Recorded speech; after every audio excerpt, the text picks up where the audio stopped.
Chapter 732. It had to be said that the dark iron dwarves in front of them were not strong enough to face such a powerful team that was determined to slay the dragon.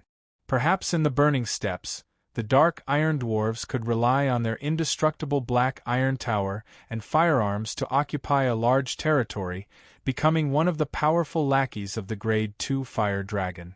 But once they encountered Grim and the others, the fate of the dark iron dwarves would come to an end. Grim didn't even need to do anything himself. Mary, Winlier, and Soros transformed into vampire bats and darted into the black iron tower's firing port. What followed was an inhumane massacre. Knowing how the dark iron dwarfs fought, the three vampires naturally wouldn't give them any more chances.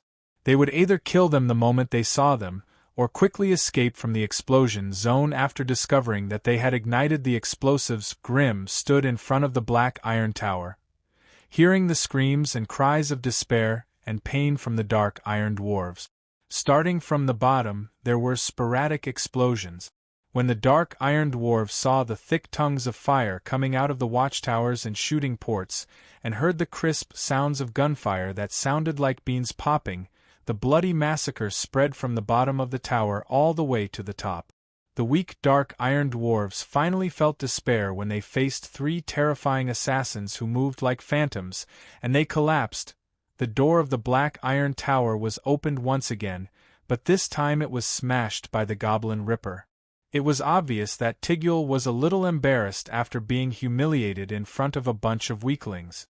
Hence, he wanted to start a massacre to wash away his previous humiliation. Unfortunately, not a single dark iron dwarf managed to escape after the door was opened. The entire hall on the first floor was filled with corpses of all shapes and sizes. Of course, there were also the corpses of the dark iron dwarves that had been blown beyond recognition. On the stone spiral staircase at the side of the hall, corpses were strewn all over the place, their hands still holding onto broken muskets with smoke curling up from them. Pungent black blood flowed down the stone staircase, forming a black lake in a corner of the hall. The black iron tower was built quite high. As the vampires killed too quickly, the battlefield had extended to the upper floors of the tower. Therefore, the crisp sounds of beans popping could no longer be heard in the hall on the first floor. However, the power of the black iron cannon was not small. The entire black iron tower continued to tremble, and dust and iron powder continuously fell from above, filling the place with a strange atmosphere of danger. The high-level dark iron dwarves had also tried to use explosives to blow up the spiral staircase to stop the enemy's attack. Unfortunately, this trick might work against ordinary enemies, but it was a bit like digging their own grave to use against wizards. Since he couldn't walk up the stone stairs, he would walk out of the tower. The vampires rushed out of the tower, flew to the upper level, and then rushed in through the ubiquitous watchtowers and firing ports. This time, the dark iron dwarf's only escape route was blocked, and he could only stretch out his neck to be chopped off. Many dark iron dwarves had no choice but to roar and ignite the incense that was tied to their bodies, and then explode in despair as their opponents quickly left. They couldn't beat them, and they couldn't blow them up either.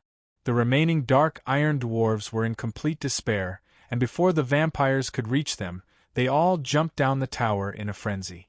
With their small bodies, they could not fly, nor did they have any deceleration devices. They could only fall around the tower and become meat paste. Finally, after 20 minutes, the 300-meter-tall steel tower that had more than 400 dark iron dwarves was completely silent. After a simple and quick search of the entire tower, they found neat rows of iron ingots, steel ingots, and other special metals in the dark iron dwarves' warehouse. Naturally, there was no lack of mithril, adamantine, copper, magic iron, and other rare resources, as well as some valuable magic gems. The dark iron dwarves had hoarded these things to pay tribute to the fire dragon lord, but now they had all benefited Grim and the others. All the members of the dragon-slaying team took some of the gems and resources that were suitable for them, and the rest were taken away by Grim. As for the large amount of normal metals, they could only be left on the spot. Although Grimm had sealed the warehouse and cast a simple seal on it, it was impossible to waste such a good residence in the wilderness. Once they left, this place would definitely be occupied by the natives who heard the news. When that time came, this place would become the lair of a new regional overlord. So, no matter how many seals they applied, it would be useless. After passing through the Black Iron Tower was the territory of the fiery Maw Draconians. There was no space or environment for other races to live and reproduce in this scorching red land. As they walked on the fiery red rock slabs, the sizzling sound of flesh being grilled could be heard as soon as their boots came into contact with the ground. Left with no choice, all the Magi could only disperse some elemental particles to protect their boot. Otherwise, they would have to walk barefoot before they could even walk half a mile. The arrival of Grimm and his party had obviously alerted the fiery Maw Draconians here. Roars could be heard from the crude camp in the distance. Groups of fiery Maw Draconians had gathered and were advancing towards the Black Iron Tower with all their might. Truth be told, the leader of the fiery Maw Draconians had received the news the moment Grimm and his party stepped into the burning steps. However, this group of foreign races had only been moving around the outskirts of the burning steps, and had not shown any intention of invading. That was why the leader of the fiery Maw Draconians only ordered their vassal forces to pay attention to the movements of this group of foreign races, and did not really panic. After all, Lance was the private plane of the pure-blooded dragons, and the possibility of a war between the dragon lords was very low. Even if two dragons became hostile, the ones who fought would only be the vassal Draconians or the native forces under them. Going into battle bare-chested to the nest of the other dragon lord had never happened before. That was why the leader of the fiery Maw Draconians only ordered his subordinates to be on guard. This was already a sign of extreme vigilance. It was a pity that no matter how many calculations he made, he could not have predicted that this group of outsiders would be so decisive and swift. He had just received news a few days ago that a group of outsiders had entered the burning steps, and on the second day, he discovered that they had already crossed the Ungoro volcano, and their whereabouts were unknown. By the time the fiery Maw Draconians suddenly became vigilant and began to search for the outsiders' whereabouts, the direction of the Black Iron Tower in the distance was already burning with thick smoke signals for help. At that moment, the fiery Maw Draconians who had been calm could no longer sit still.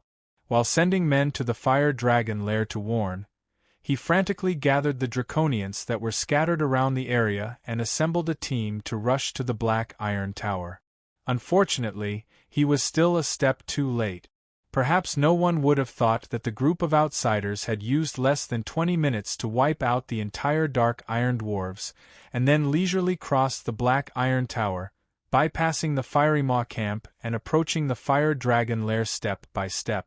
That was why when the fiery Maw Draconians rushed to the Black Iron Tower while panting, all he saw was a dead land filled with dwarven corpses, and the enemies were nowhere to be found. If it were some other idiot, he might have to split his men and search the vicinity of the tower for traces of the enemies. However, the fiery Maw Draconians were experienced. His heart sank at the sight of the situation, and he immediately led his men and sprinted towards the fire dragon lair without hesitation.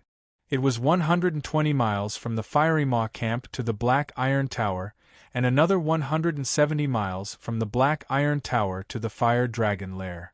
Even with the fiery Maw Draconian's powerful physique, sprinting for nearly 300 miles in a single breath was enough to make one vomit blood. However, just as the fiery Maw Draconians were sprinting across the scorched land, Grimm and his men had already arrived at the fire dragon lair and met up with the Blood Knight who had been guarding the place. At the center of the burning steps, there was a narrow fissure that was over a dozen miles long. Standing at the edge of the Rift Valley and looking down, one could see the surging underground river of lava thousands of meters below them all the time. The steaming heat waves and the thick, pungent smell of sulfur made this place a forbidden zone for life. Anyone who got too close to the fissure, even if they weren't roasted to death by the heat waves, would be killed by the vile air here. My lord, I've been waiting here for 20 days, but I've never seen that fire dragon come out. The Blood Knight in charge of guarding the fissure pressed his hand to his chest and reported respectfully to Grim. It was obvious that he had suffered a lot in this place. Not only were his clothes red and softened from the heat, but even his body was covered in burn marks. The fact that a Tier 2 Blood Knight could leave such obvious wounds showed how harsh the environment here was, as well as the scarcity of fleshy creatures. Although there were fiery maw draconians everywhere, to avoid alerting the enemy, the Blood Knight did not dare to attack them. I've noted down your contribution. Now return to the team. Grim gave a few simple words of praise before turning to the others and saying, "The fire dragon lair is down there. Let's go down." After saying that, Grim took the lead and jumped down into the crevice canyon. Scorching heat waves surged up from below, but they were blocked by the flame barrier around Grim. The flames clashed with one another, turning the flame barrier crimson and producing violent crackling sounds. Grim paid no attention to this, sweeping his gaze across the dark red walls on both sides as he descended. Finally, when he was less than 200 meters away from the undercurrent of magma, Grim saw a circular platform protruding outwards from the northern wall. He could faintly see the faint glow of magic runes on it. That's it. Grim's eyes narrowed and he immediately activated Flame Jump while his body was still rapidly falling. In the next second, a flame flashed on the round platform and Grim's tall figure quietly appeared. Chapter 733. The Flame Dragon Cavern wasn't completely defenseless. As soon as Grim landed, 2 fiery maw draconians roared and pounced out of the cave. Their long-handled axes glowed with a red radiance as they viciously swung them at the enemies who had yet to stabilize their footing. Advanced Tier 1.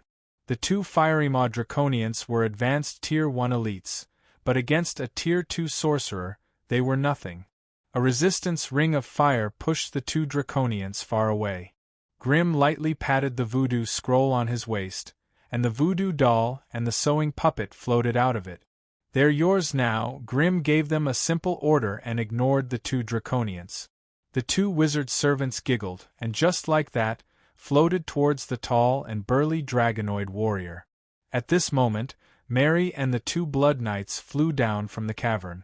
Although they had the strength of a Grade 2 assassin, the 3 of them were still disgusted by this environment.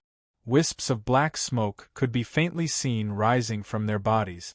Just as Mary was cursing the vile environment, a long, mournful scream came from the ravine. Immediately afterward, the Goblin Ripper's massive body slammed into the ground like a weight. Although Tygol was doing his best to maintain his balance in midair, he was still able to slow the Goblin Ripper down from the hole on his back. Unfortunately, the air currents in the ravine were chaotic, making it difficult for the Goblin Ripper to control its flight path. In the end, it could only plummet to the ground like a heavy piece of metal. Grim sighed inwardly and waved at the Goblin Ripper that was falling from the sky.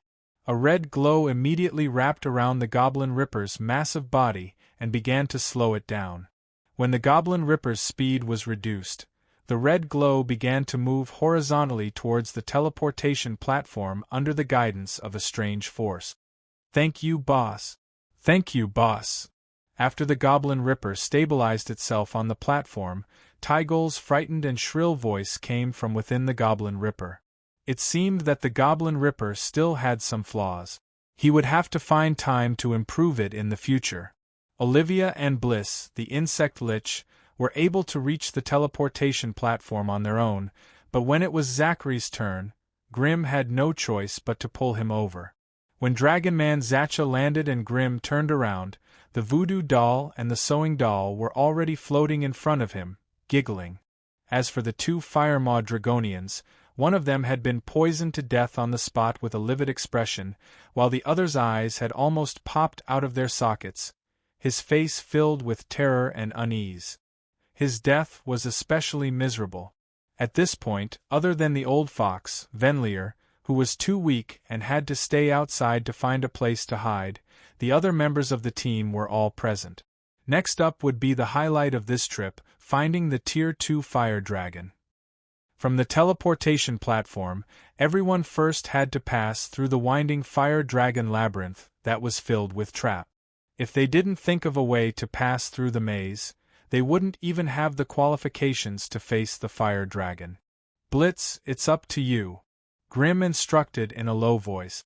The reason he brought the Grade 1 Blitz along for this dragon-slaying operation was for this moment. Clad in a black robe that completely covered his body, Blitz nodded slightly and took a step forward. Facing the fiery red passageways that extended in all directions, his entire body suddenly crumbled. The black robe fluttered soundlessly, and countless black beetles swarmed out from under it. They weren't big, but their movements were abnormally fast and ferocious. The huge swarm instantly split into 5 to 6 insect armies of similar sizes, crawling towards the different passageways in front of them. Although these insects had split into different groups, they were still under Blitz's mental control. Every time an insect army met a new fork in the road, they would naturally split into even more insect armies. Like a black torrent with infinite forks, they quickly drowned every passageway in the Fire Dragon Labyrinth. However, if the Fire Dragon Labyrinth was so easily explored, it wouldn't have become the trump card of the Fire Dragon Lord. A moment later, rumbling explosions suddenly sounded from various parts of the Fire Dragon Labyrinth. Blitz's swarm of insects had finally triggered the magic traps and terrifying mechanisms that were everywhere. Every explosion meant that tens or even hundreds of insects were annihilated in a puff of smoke.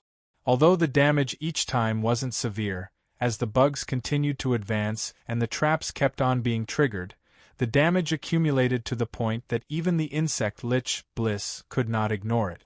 The black robe that had fallen to the ground suddenly evaporated soundlessly, turning into black smoke that condensed into countless strange lines that spiraled around in front of everyone. And these lines seemed to be constantly extending into the void. This was the complete map of the Fire Dragon Labyrinth, and it was something that Blitz had used the lives of thousands of insects to slowly explore. Grim's expression did not change as he stared intently.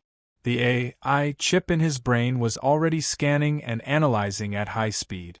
From the densely packed and abnormally complex black lines, it quickly searched for the shortest and most convenient route.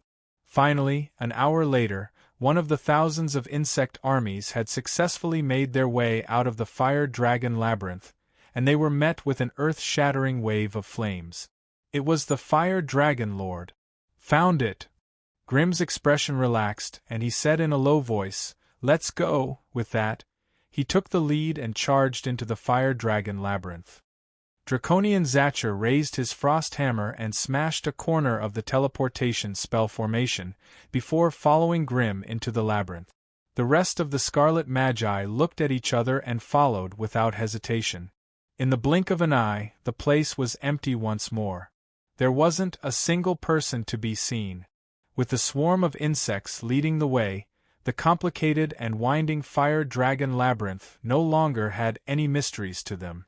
Grim and the rest followed an underground tunnel that was still burning with flames, walking through a barbecue filled with insect corpses. Since this was the most convenient path, there were undoubtedly the most magic gears and traps in the passage. Blitz's swarm had to pay a hefty price to pass through here. However, these losses would be compensated by Grim in the form of rewards from the family after the operation ended. After all, this insect lich, Blitz, was one of the Scarlet Magi with the highest chance of becoming a Grade 2 Magus in the near future. After Grim and the rest easily passed through the Fire Dragon Labyrinth, they bumped into the Grade 2 Fire Dragon that was waiting for them. If this Fire Dragon Lord could not detect such a huge commotion in the Fire Dragon Labyrinth, it would really be a blind dragon. This was a tall and mighty adult male fire dragon. As it sat in the spacious molten hall, it raised its head high and used its cold, evil gaze to sweep across the people before it. Everyone could feel the fear that came from the depths of their hearts.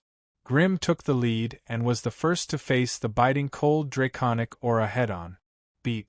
A strange spiritual force has been detected.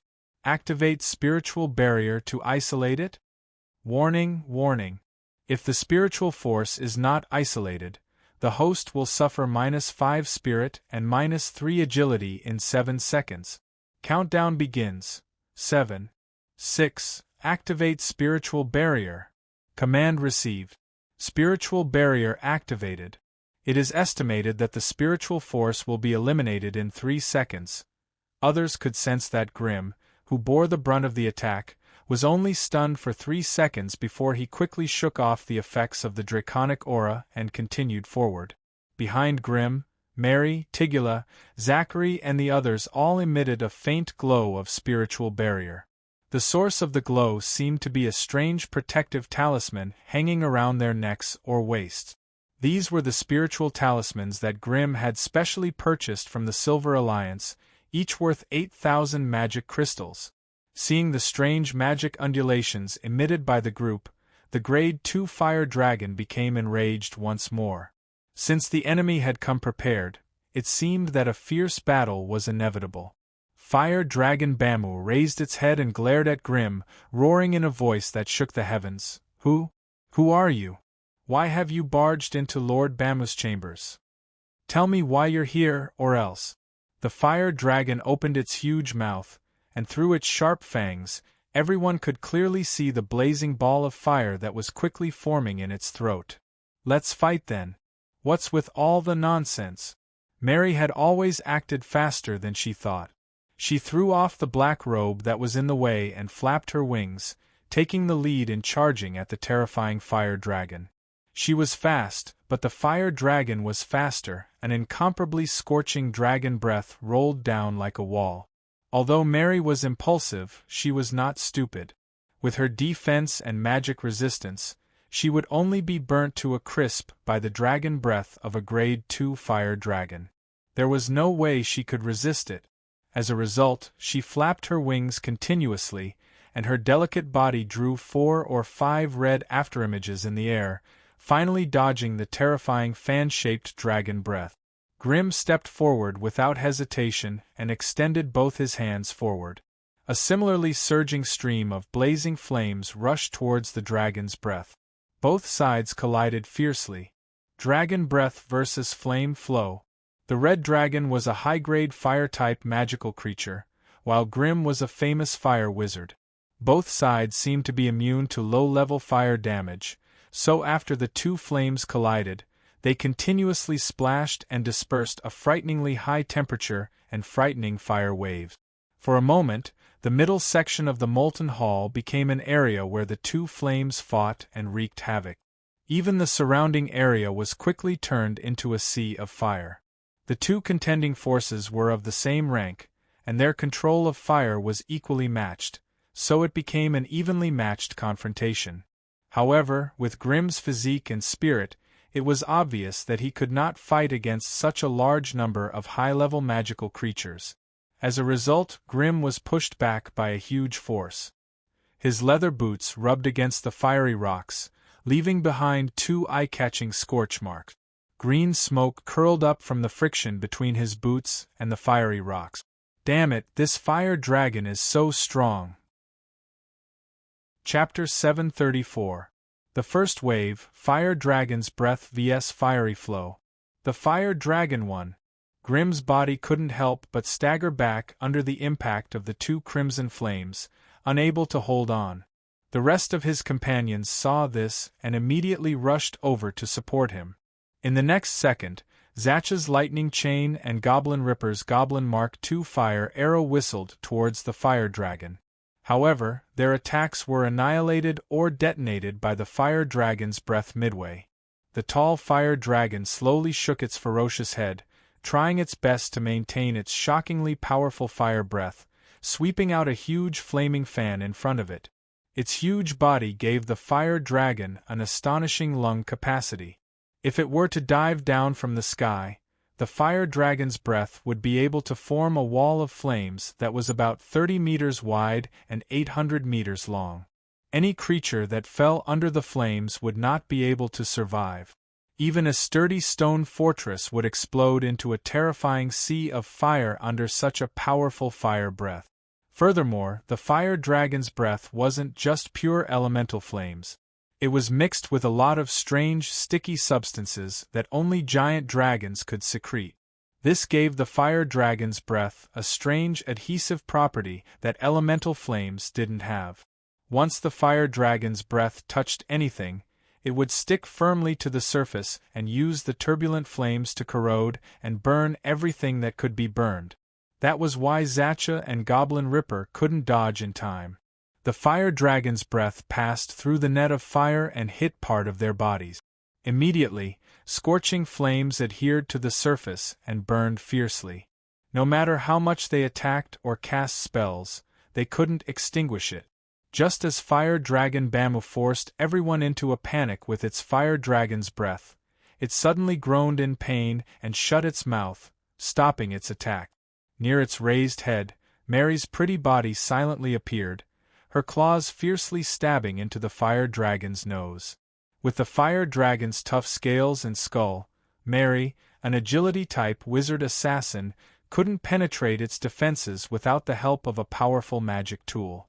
The fire dragon groaned in pain and was forced to stop its attack.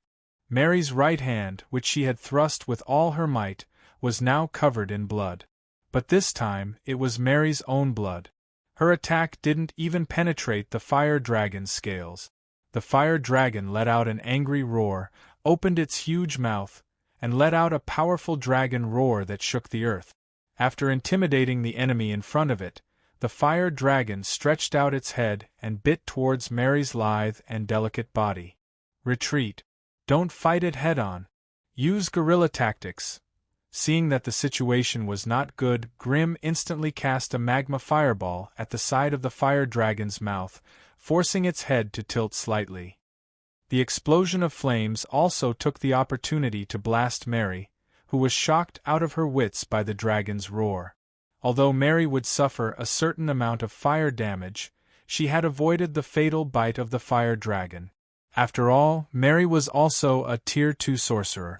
Her concentration had reached 17 points, and her resistance to dragon's might was considerably high. She had been hit by the terrifying dragon's might at close range, which was why her mind was in chaos for a moment. Once she left the berserk zone of dragon's might, her mind returned to normal. She instantly turned into a bloody shadow and teleported away. Crack, crack, crack. The fire dragon angrily chased after it a few times, but Mary dodged it with her agility. Mary's heavenly show had also bought time for her fellow meat shields. Draconid Zacha and Goblin Ripper could not be bothered to deal with the flames still burning on their bodies. They roared and charged towards the fire dragon from the left and right. The drill and chainsaw in the Goblin Ripper's hands collided with the fire dragon's right claw. While the Goblin Ripper's flesh and blood splattered everywhere, the Goblin Ripper's gigantic body was sent flying by the fire dragon. Draconid Zacha took the opportunity to pounce forward. He swung the frost hammer in his hand and ruthlessly smashed the thick left hind leg of the fire dragon that was supporting its body. With a mournful roar, the fire dragon Bamu's left hind leg immediately curled up.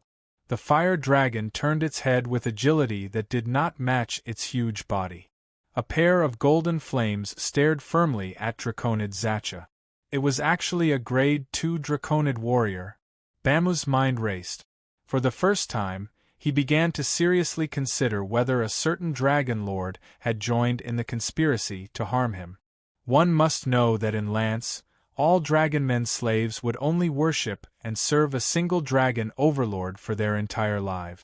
Draconid servants were the most precious assets of the dragon lord. No dragon would be willing to give them away.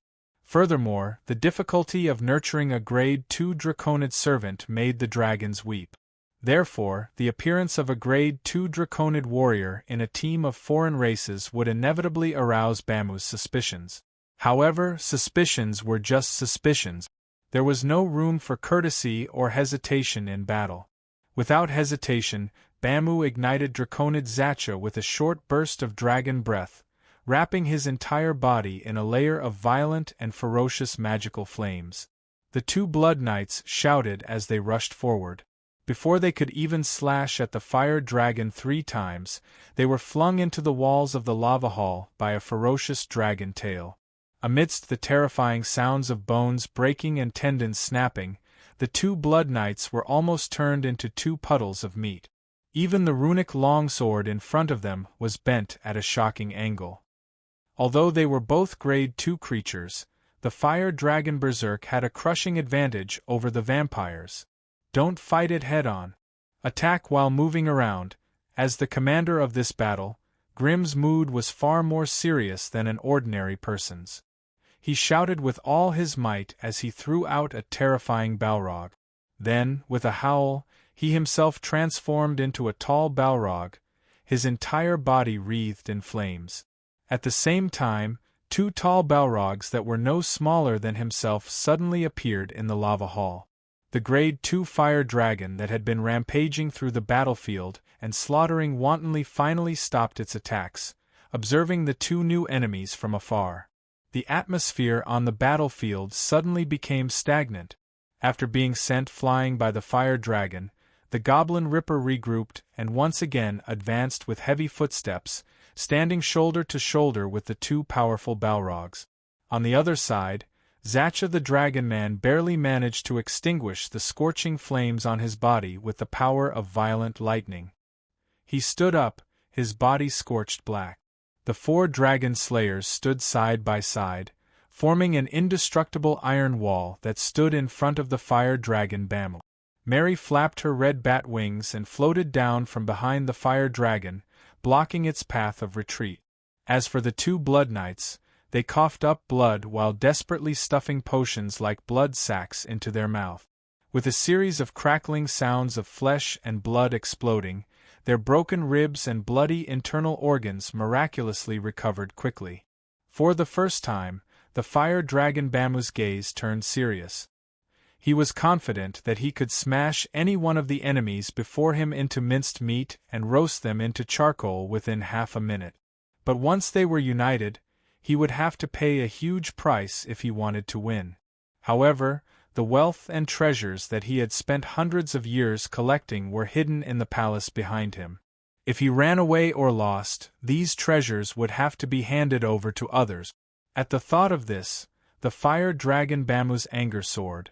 Blood filled his eyes, and his entire dragon was filled with a terrifying, fiery killing intent.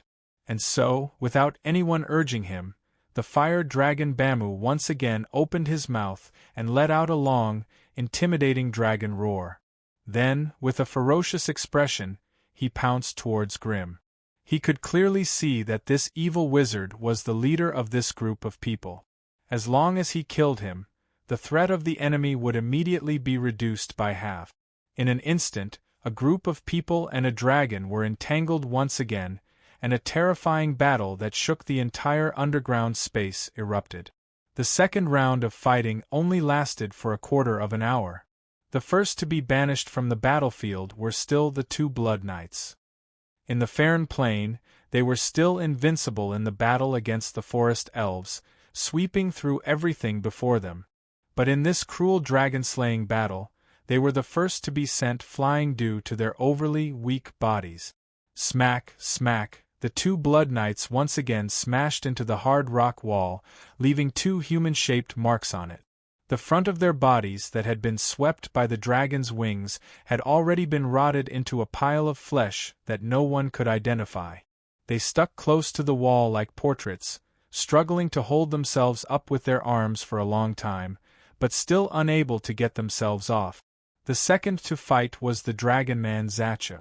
Although he wore magic accessories that protected his soul, the fear of the dragon in his soul made it difficult for him to be immune to the omnipresent draconic might. Once again, he could not dodge in time, and his soul was shaken by the draconic might head-on. Then, he was ruthlessly smacked away by the heavy and sharp dragon claws. The place where the dragon claws struck was already severely dented, and 3 sharp dragon claws left shocking deep bloody marks on his body. If it wasn't for the wind spirit armor exploding with a whirlwind tornado to reduce some of the damage, perhaps half of the Dragon Man Zacha's body would have been torn off, and he would have been heavily injured. After tumbling out of the battlefield, the Dragon Man Zacha crashed into the rock wall and barely managed to stop. Without saying a word, the Dragon Man Zacha frantically took out large and small bottles of health potions from his waist pouch and poured them into his mouth with all his might. Ever since he had followed Grim, he had also learned to use potions to quickly recover from his injuries. If he still relied on his strong body to heal all his injuries like before, then he would not be able to participate in today's battle. Also, the fire dragon Bamu had suffered the crazy revenge of the dragon-slaying team after he had forcefully beaten up the Dragon Man. Grim's fire core explosion exploded violently in the fire dragon's abdomen, blasting a deep bloody hole the size of a washbasin. Large amounts of dragon blood gushed out, and when it landed on the ground, it ignited a huge sea of fire. The terrifying Balrog charged forward without any hesitation, and used the huge lava sword in its hand to cut off the fire dragon's left wing. The fire dragon roared in pain and bent down, using the hard dragon horn on its head to pierce into the terrifying Balrog's thick chest, twisting it around fiercely. The terrifying Balrog threw away its huge sword, and used its thick lava hand to hold the dragon horn tightly, using its own body to wrestle with the fire dragon. The hole, which was originally the size of a water tank, became bigger and bigger. Chapter 735. Ollie, if you don't make a move now, you won't have a share of this dragon. Even in the midst of an intense battle where every second counted, Grim did not forget to roar at Ollie, who was still wandering around the battlefield. Of course, he used a mental message. He had paid such a huge price to invite her over, all for the sake of capturing this Grade 2 fire dragon in one fell swoop. But now that the battle was in full swing, she was still unwilling to make a move. It was no wonder that Grim was so furious. What's the rush? Ollie was still wrapped in her black cloak, drawing circles around the battlefield. If this stupid dragon senses my aura, it will definitely run away without hesitation. With its powerful physique and battle strength, which one of us can stop it? Then what do you want? Grim was practically roaring. Give it some more injuries, it's best if you can restrict its movements. I'll trust you one more time. 30 seconds. If you don't make a move in 30 seconds, our deal will be null and void. Although he was speaking viciously, Grim's hands were not idle either. With a flame leap, Grim appeared behind the fire dragon's huge body. He ducked down to avoid the long tail that whizzed towards him, and started chanting complicated spells as fast as a machine gun. Lava fireballs whistled out like meteors, exploding on the fire dragon's huge flank. With the fire dragon's magic resistance, it was completely immune to the fire damage from the lava fireballs. However, it was not immune to the lava fragments that flew in all directions after the explosion. Hence, Grim's ferocious attacks directly blew away a large patch of dragon scales on the right side of the fire dragon's body, leaving behind bloody holes of varying sizes. Half of the fire dragon's body was also badly mangled. Of course, these were only superficial wounds. Although the wounds were large and the injuries looked serious, they did not injure the truly important internal organs and vital organs. Even so, this attack dealt a serious blow to the fire dragon. Fire dragon Bamu roared in pain, pulling out its burning red horn from the Balrog's chest with all its might. It turned around and chased after Grim, biting fiercely. Grim relied on flame teleportation to escape, dodging the fire dragon's attacks 4 times in a row. However, in the end, he was unable to dodge all of the fire dragon's attacks. He was struck by the fire dragon's fire breath, and his entire body was pushed against the cliff. The fire dragon was so angry that it wanted to continue its attack, but it was blocked by the Goblin Ripper, which was equally berserk. After a few fierce exchanges, the Goblin Ripper was once again sent flying through the air by the fire dragon, which was even larger than the Goblin Ripper's body. As soon as the Goblin Ripper disappeared, Mary, who had been circling around the fire dragon, made her move. With Mary's weak attack power, she probably wouldn't even be able to pry off a single dragon scale. However, with the numerous wounds inflicted by Grim and the others, the terror of Mary's attacks was gradually revealed. Mary's blood-red figure wandered around like a ghost. She took advantage of the time when the fire dragon was unable to defend itself from the attacks of others and rushed to the side of the fire dragon's body. She then injected clouds of blood mist into the exposed flesh of the fire dragon. No matter how high a dragon's magic resistance was, it was impossible to train its flesh to the point where it was impervious to all poisons and acid. Once the blood energy entered the fire dragon's body, it attacked the blood vessels, organs, and weaker organs with all its might under Mary's vague control. Although most of the blood elemental energy would be annihilated and neutralized by the surging fire elemental energy in the fire dragon's blood and body, the damage caused by the blood elemental energy before it disappeared was enough to make the fire dragon suffer unbearably. At this point in the battle, both sides were in a situation where both sides had suffered heavy losses. The fire dragon was surrounded and beaten up by a group of magi in the lava hall, and its injuries were so severe that it made one sigh. Although none of the scarlet magi that Grim had brought with him were injured, their injuries were not any weaker than the fire dragon's. If they continued to fight like this, it would be hard to tell who would emerge victorious. However, at this moment Olivia, who was the trump card, finally made her move. The moment she made her move, the attitude of the rank 2 fire dragon, Bamu, changed drastically. She flung off the black robes that hindered her, revealing her nimble assassin attire. Olivia's figure flickered, and she rushed towards the fire dragon. Even in the most intense moment of the battle, fire dragon Bamu paid attention to the changes on the battlefield. The black robe that had not participated in the battle had long since attracted his attention. However, he did not want to attract another enemy, so he did not act rashly. At this moment, seeing that the other party was charging at him without any concealment, Fire Dragon Bamler immediately used his long tail to force the annoying Mary away. He raised his body, opened his mouth, and used a sudden breath of flames to drown Alina's petite and delicate body. It could be said that in the entire lava hall, only Grim, the fire wizard, dared to face the fire dragon's breath head-on. Everyone else could only desperately dodge the terrifying breath of the fire dragon. Even a lump of metal like the Goblin Ripper would be in danger of melting if it was hit by the fire dragon's breath for more than 10 seconds. As for an assassin like Olivia, who was delicate and did not have any magical protection, she would not last more than 3 seconds in the fire dragon's breath. Hence, when he suddenly saw Olivia being drowned by the fire dragon's breath, even an experienced leader like Grim could not help but feel his heart skip a beat.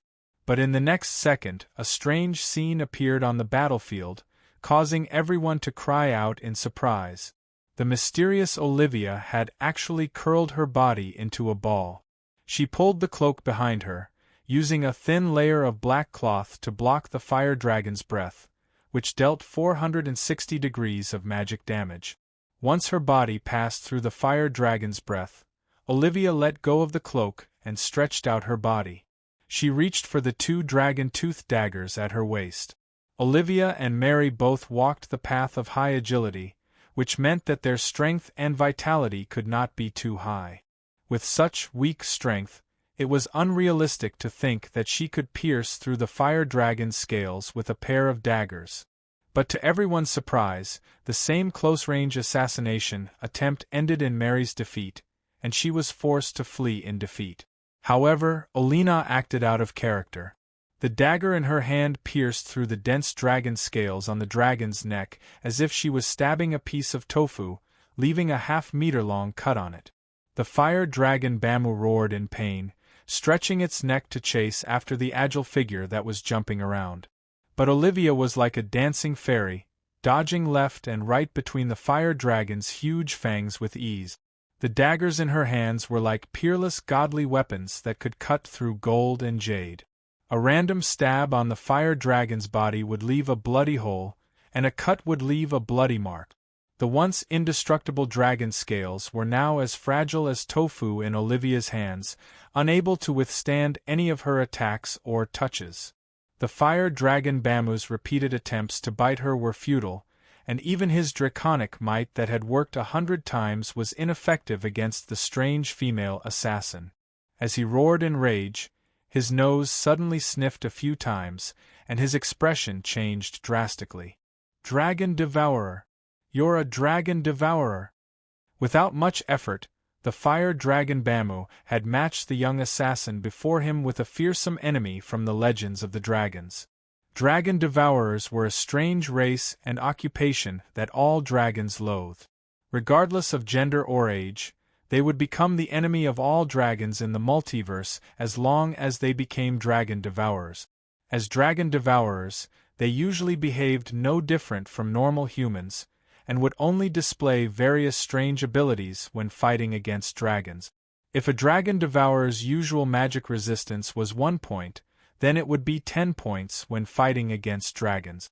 The indestructible dragon scales on the surface of dragons were as thin as paper and as soft as tofu in the eyes of Dragon Devourers. A Dragon Devourer that had yet to mature might not be terrifying. After all, even the strongest ant would not be able to kill a water buffalo. But once a Dragon Devourer devoured a dragon and matured, they would be too terrifying for the dragons. Every time they devoured a dragon, they would be able to completely obtain the dragon's magic resistance and growth potential. When they faced the next dragon, their basic magic resistance would not just increase by 10 times, but by 20 times or even 30 times. A fellow who was not afraid of draconic might and dragon breath, and could even ignore a dragon's defense. Which dragon would not be afraid of such a fellow? What was more frightening was that if they lost to him, everything they had, be it their wealth, treasures, or their flesh and bones, would all become nourishment for him to continue growing. As for themselves, they would not even have the chance to return to the embrace of the dragon god. Thus, after suddenly discovering Olivia's identity as a dragon devourer, the fire dragon Bamu, who had been fighting with all his might just a second ago, began to flee at full speed in the next. It was a pity that Grimm had already predicted this would happen. While the fire dragon Bamu endured Olivia's frenzied attacks and fled with all his might, Grimm once again brought the pitiful dragon man Zacha and the goblin Ripper, whose body was riddled with holes, to block his path. Behind Grimm and the others, Mary and the 2 blood knights with broken limbs formed the second line of defense. As for the terrifying Balrog, it had already been blasted apart by the fire dragon Bamu, and had degenerated into a demon puppet crystal core that rolled to a corner of the molten hall. It looked like it would not be of any use if it was not properly repaired. "Get out of my way!" The flustered and exasperated fire dragon could only open up a path with its ferocious dragon breath. Unfortunately, this time, no matter how hard it tried, almost spitting out its dragon heart and dragon lungs, it could not force Grimm to retreat even half a step. After forcefully withstanding the rank 2 fire dragon's berserk breath, Grimm's outstretched hands were completely charred by the heat. The fire dragon Bamu was enraged, and wanted to charge forward again. But at this time, the goblin Ripper had already arrived behind it. It grabbed its long tail and dragged it to the ground with all its might. Meanwhile, the dragonman Zacher raised his frost hammer and lightning spear high and rushed to the fire dragon's body. Then, he violently smashed the fire dragon's 2 wounded hind legs. Mary and the 2 blood knights rushed into the air, all of their attacks aimed at its large dragon eyes. For a moment, no matter how much the fire dragon roared and charged, it could not quickly break free from everyone's restraints. Thus, Olivia dove down from behind the fire dragon. Chapter 736. Bliss stood alone at the entrance of the fire dragon labyrinth. This place was thousands of meters deep, after all, and it was connected to the boiling lava flow nearby. Hence, the temperature inside the cave was shockingly high, and the heat was unbearable. However, the constant roars of dragons and the bone-chilling draconic might within the fire-dragon labyrinth caused Bliss's body to tremble uncontrollably. This made Bliss realize once again that there was a huge gap between his strength and that of the fellows on the other side. The gap between Rank 2 and Rank 1, even if it was just Rank 2 Elementary and Rank 1 Peak, was frightening and insurmountable. Hence, at the other end of the cave, the Rank 2 fellows were fighting the fire dragons with all their might, while he could only guard everyone's path of retreat by himself. Just as he began to let his imagination run wild, a strange flapping sound came from above the lava canyon. Immediately after, the old fox, Wendler, covered in flames, swooped down from above. The temperature here was simply too high. Even the mid-rank 1 Wendler could not survive here. Be careful! Be careful! The Dragonians are coming back. The furry, blood-colored bat's body was full of rolling sparks. Wendler almost crashed into the teleportation platform in a crash-landing state. When he returned to his human form, his body was covered in burn marks and blisters of all sizes. From the top of the canyon to this teleportation platform, apart from the so-called teleportation formation, there was also a narrow and dangerous winding path. At this moment, there was a large group of Firemaw Dragonians roaring as they followed the stairs and surged towards this teleportation platform. At this moment, the roars of the dragons could still be heard clearly in the fire-dragon labyrinth behind them. Even the entire canyon was trembling violently. From this, one could see the intensity of the battle. Damn it, damn it! The battle isn't over yet. How are we going to stop the Dragonians when they rush down? Just the two of us? Wendler could not help but complain.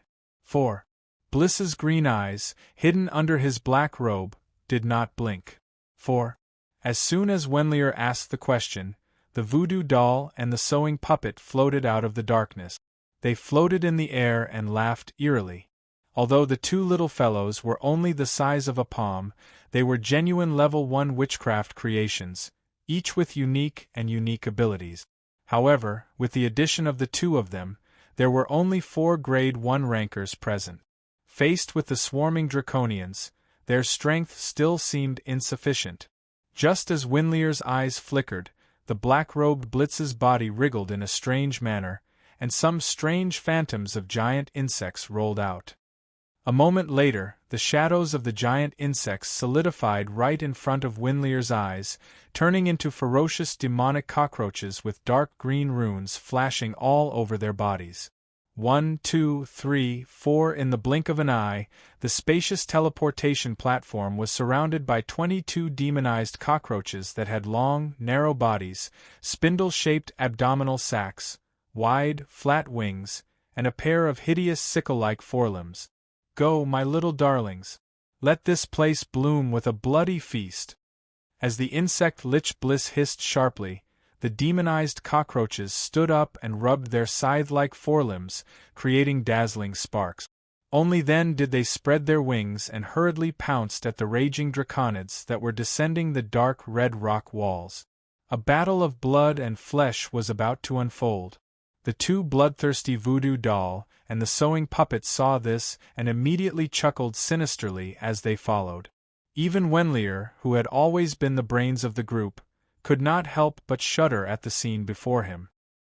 He had long heard that insect Lich Bliss's strength had improved by leaps and bounds, and was even hailed as the rising star of the Crimson family's second-generation magi who had the highest chance of advancing to Grade 2 within a short period of time. However, this was the first time he had seen Insect Lich's strength with his own eyes. With his ferocious insect army and ferocious insect generals, he would not be outdone even by some Grade 2 magi. As for the other Grade 1 magi in the family of the same level, with his strength, he could easily sweep them away. It seemed like he would have to get closer to this Lord Insect Lich in the future and build a good relationship with him. While daydreaming, the old fox Wendler took out some potions and began to heal himself. At some point in time, the roars of the dragons in the fire dragon labyrinth had stopped, and the place became abnormally silent. Lord Bliss inside. Wenlier asked hesitantly. Although he and Bliss were both grade 1 Crimson Magi, the huge difference in strength made him treat Bliss as a grade 2 Magus. As if satisfied with Wenlier's deference, the usually cold and taciturn Bliss finally spoke. The Patriarch has won. They are currently cleaning up the battlefield. That fire dragon did not have a good ending. Although Bliss had suffered heavy losses when he had scouted the path, there were still some survivors. Therefore, with the help of these mini-sentries, even though Bliss was outside the cave, he was able to observe the entire dragon-slaying feat of the rank 2 Magi from a third-person perspective. To be honest, although he was very satisfied with his current strength, after seeing the scene of the battle between the grade 2 Magi and the fire dragon, he once again adjusted his position. Even though he had a strong army, with insect swarms and insect generals, if he were to be sent into a grade 2 battlefield, all of this would turn into smoke in an instant. No matter how many insect swarms there were, the grade 2 fire dragon would be able to exterminate most of them with a single flame breath. What use was the insect generals?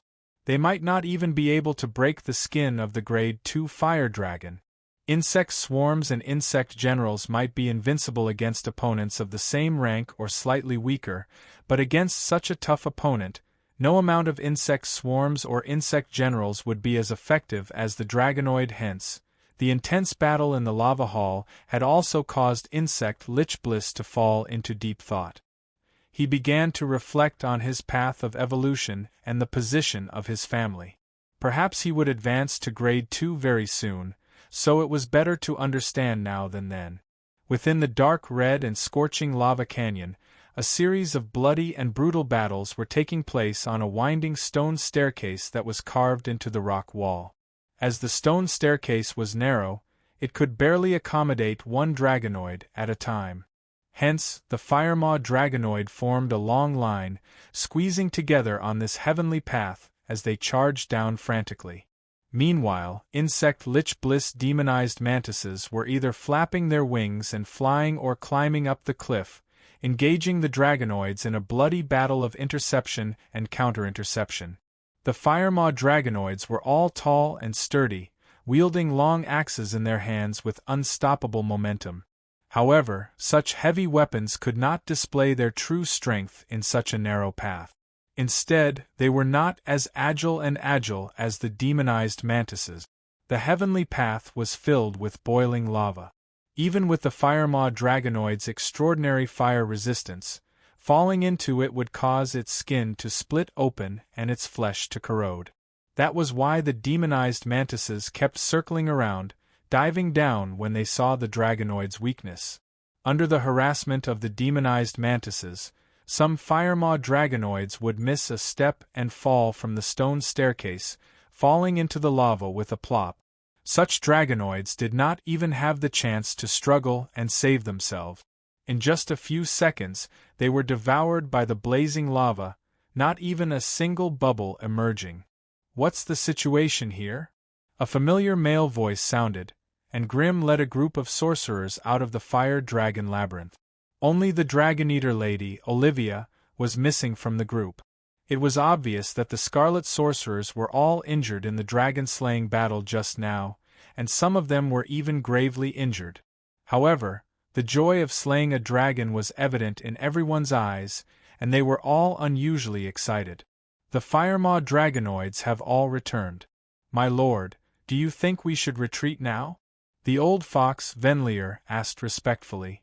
"Not now. Olivia is still here. Forget it, let's carry her for a while longer."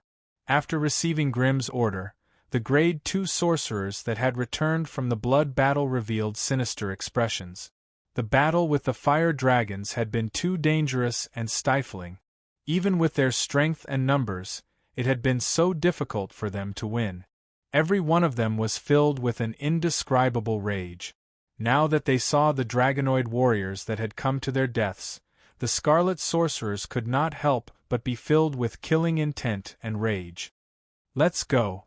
Mary, who was covered in burn marks, flapped her wings and took off, leading the two Blood Knights towards the Firemaw dragonoids on the stone staircase. They had suffered heavy injuries in this battle, and they needed fresh high-energy blood to replenish the energy they had expended. Seeing so many Firemaw dragonoids was like seeing a mobile blood bank. The joy in their hearts was indescribable. Dragonoid Zacha and the Goblin Ripper had been kicked around like balls by the fire dragons. Now that they had a chance to vent their anger, they naturally would not let it go. One after the other, they charged towards the winding stone staircase. Inside the lava hall, an unbearable bloody ceremony was being performed cruelly. The raging fire dragon that had been strutting around and intimidating everyone was now lying motionless on the floor like a dead dog. Its huge abdomen was strangely bulging, and through the translucent skin, muscles, and bones that formed a translucent membrane, one could vaguely see a girl hugging her knees, her entire body curled up into a ball floating inside. The fire dragon's 4 limbs had been smashed, and its neck was bleeding profusely. A large patch of fiery red dragon skin had been lost. Under the guidance of a mysterious force, the Tier 2 fire dragon's vitality, surging mental strength, and mournful cries of the dragon's complete soul were slowly dissolving. Even its flesh and bones, as well as the dragon crystal in its skull, were being corroded by the mysterious force and turned into a stream of energy, slowly entering the body of the mysterious girl in the dragon's abdomen. In this undetectable place, the mysterious girl's energy began to boil. Chapter 737. The Hellfire Labyrinth of the Grade 2 Fire Dragon Bamo had collapsed. A rumor that startled dragons spread like a plague across lands. Every dragon that heard the news couldn't help but be alarmed, and they began to inquire about the source and reliability of the news. There were even some meddlesome dragons that flew to Bamu's Hellfire Labyrinth in an attempt to ask him if the news was true. It was a pity that the Grade 2 Fire Dragon disappeared without a trace, as if it had evaporated into thin air. The Hellfire Labyrinth it had built its nest and had completely collapsed, just as the rumor had it. Large sections of the collapsed walls and rubble even blocked the underground river of lava, causing the lava that flowed beneath the blazing steps to rush to the surface and form a large lava lake where the lava canyon used to be. This also stopped the meddlesome dragons from going down to investigate. Along with the Tier 2 Fire Dragon, a large number of Firemaw draconids under its command also disappeared. Around the entire lava canyon, there were no longer any towering figures clad in dark red scales, their massive bodies swaying as they patrolled the burning land. According to the remaining high-ranked magical creatures in the blazing steppes, it seemed that a group of strange outsiders had barged into the Fire Dragon Lord's territory, and then Bamu had mysteriously disappeared. As for those outsiders, they lacked sufficient information, and it was difficult to find out their true identities. Hence, after investigating for half a year without any useful information, the dragons finally lost their patience and began to disperse one by one. The mysterious disappearance of the Grade 2 Fire Dragon Bamu became one of the most puzzling mysteries in Lance. A single Grade 2 Fire Dragon wouldn't have been able to push Ollie to the Grade 3 throne. However, compared to before, her magic resistance, physical strength, and spiritual force had all improved by leaps and bounds. More importantly, she seemed to have inherited some of the Fire Dragon's special abilities. She could also unleash the powerful flame breath that covered a wide area. Seeing a petite and cute human beauty spitting out a fan-shaped flame breath like a dragon, even Grimm's mind was in a daze. Although the Magi had researched high-rank spells like Dragon Breath based on the Dragon Breath, it was still far from being able to compare to the real Dragon Breath. After absorbing the Fire Dragon's vengeful soul, Ollie's dragon-branded weapons had become even more powerful and terrifying. While this might not be of much use against other races, it had a miraculous effect against dragons. After all, the dragon soul curse on the weapons wasn't something regular dragons could easily endure. As for the low-ranked dragons, they would have to endure the punishment of draconic aura when they fought Ollie. Perhaps Olina only needed to let out a loud roar, and she would be able to scare away the giant dragons that were 2 ranks lower than her. They would not even have the courage to gang up on her. However, the surge in spirit also made it impossible for her to conceal herself as perfectly as before. Before she digested and absorbed these dragon soul curses, it was no longer suitable for her to stay in Lance Plain. Otherwise, all the dragon experts in the entire Lance Plain would be attracted by the intense dragon devourer's aura, and they would go to the metal fortress to look for her. That was why she could only retract her spiritual force and follow Grimm and the others to the blazing flame monarch, becoming a new Tier 2 magus of the Crimson family. At this point, the Crimson family had 4 Grade 2 magi. As for Draconian Zachary, the 2 Blood Knights, and the 3 Blood Elves, due to their special identities, they were only regarded as Grade 2 servants of Grimm and Mary. They were not yet official wizards with independent souls. However, for a new sorcerer family that had been established for less than 3 to 5 years to have such a deep foundation, it was already beyond everyone's expectations. This also meant that those who chose to join the Crimson family early on would all earn a lot and become the greatest victors. Meanwhile, the sudden influx of Tier 2 sorcerers put the family's remaining Tier 1 sorcerers under immense pressure. If they did not speed up their advancement, they would probably be thrown out of the core area in the near future and become marginal figures in the family. After distributing the treasures of the fire dragon to the magi who participated in the battle according to how much effort they put in, the rest were kept in the family's treasury. The Crimson family, who had been busy for a long time, finally stabilized. They began to shift the focus of their development back to the blazing flame monarch. The addition of many Grade 2 sorcerers, along with the growth of the Grade 1 sorcerers in the family, caused the Crimson family's reputation and prestige to grow. It had to be said that a small wizard's pagoda like the blazing flame monarch could no longer support the entire Crimson family. The family's strength and influence needed to be expanded, so choosing a direction for their future development became especially important. After a series of discussions between Grimm and Alice, they finally decided to build the Crimson family's new wizard's pagoda in the north. Even though the sorcerers in the scattered Tower Forest region were more scattered and had a lot of potential for development, the conflict between the sorcerer families was extremely intense. A bloody war between the sorcerer families would erupt every 2 to 3 days. However, the scattered Tower Forest Association was keeping them in check, which was why there were no wars everywhere. Grimm had always been on the outskirts of the scattered Tower Forest sorcerers, which was why he had not been embroiled in the cruel sorcerer wars. He had later left the Cerubo family and established the Crimson family. He had been trapped in the newly developed Black Forest region, which was why he had not become the prey of the sorcerer families. To be honest, there were many people who wanted to attack the Crimson family, but they were helpless against a group of sorcerers hiding in the wizard's pagoda. If the Crimson family had their own territory, manors, and resource points in the center of the scattered Tower Forest, they would have long been snatched by the surrounding sorcerer families. Unfortunately, the Crimson family did not have any of these things. Furthermore, the Crimson family seemed to have no interest in these hereditary territories and resource points. They had not even extended their influence beyond the wizard's pagoda. The only known asset the Crimson family had was the small wizard's pagoda hidden deep underground, the Crimson Throne. But this was also the hardest to take. Even the Grade 3 vampire family had suffered greatly at the hands of the Crimson Throne. The other sorcerer families naturally had no interest in traveling tens of thousands of miles to take on this tough bone.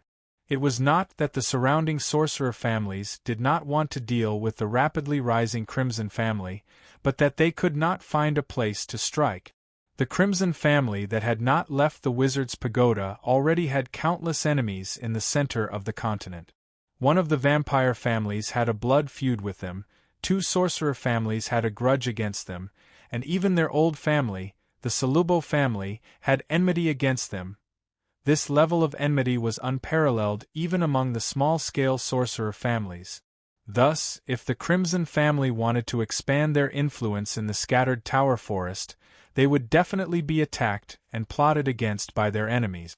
At that time, it would not be worth it to be beaten back with a face full of dirt and dirt. It was because she had considered all of these factors that Alice had suggested Grimm to expand the Crimson family to the north.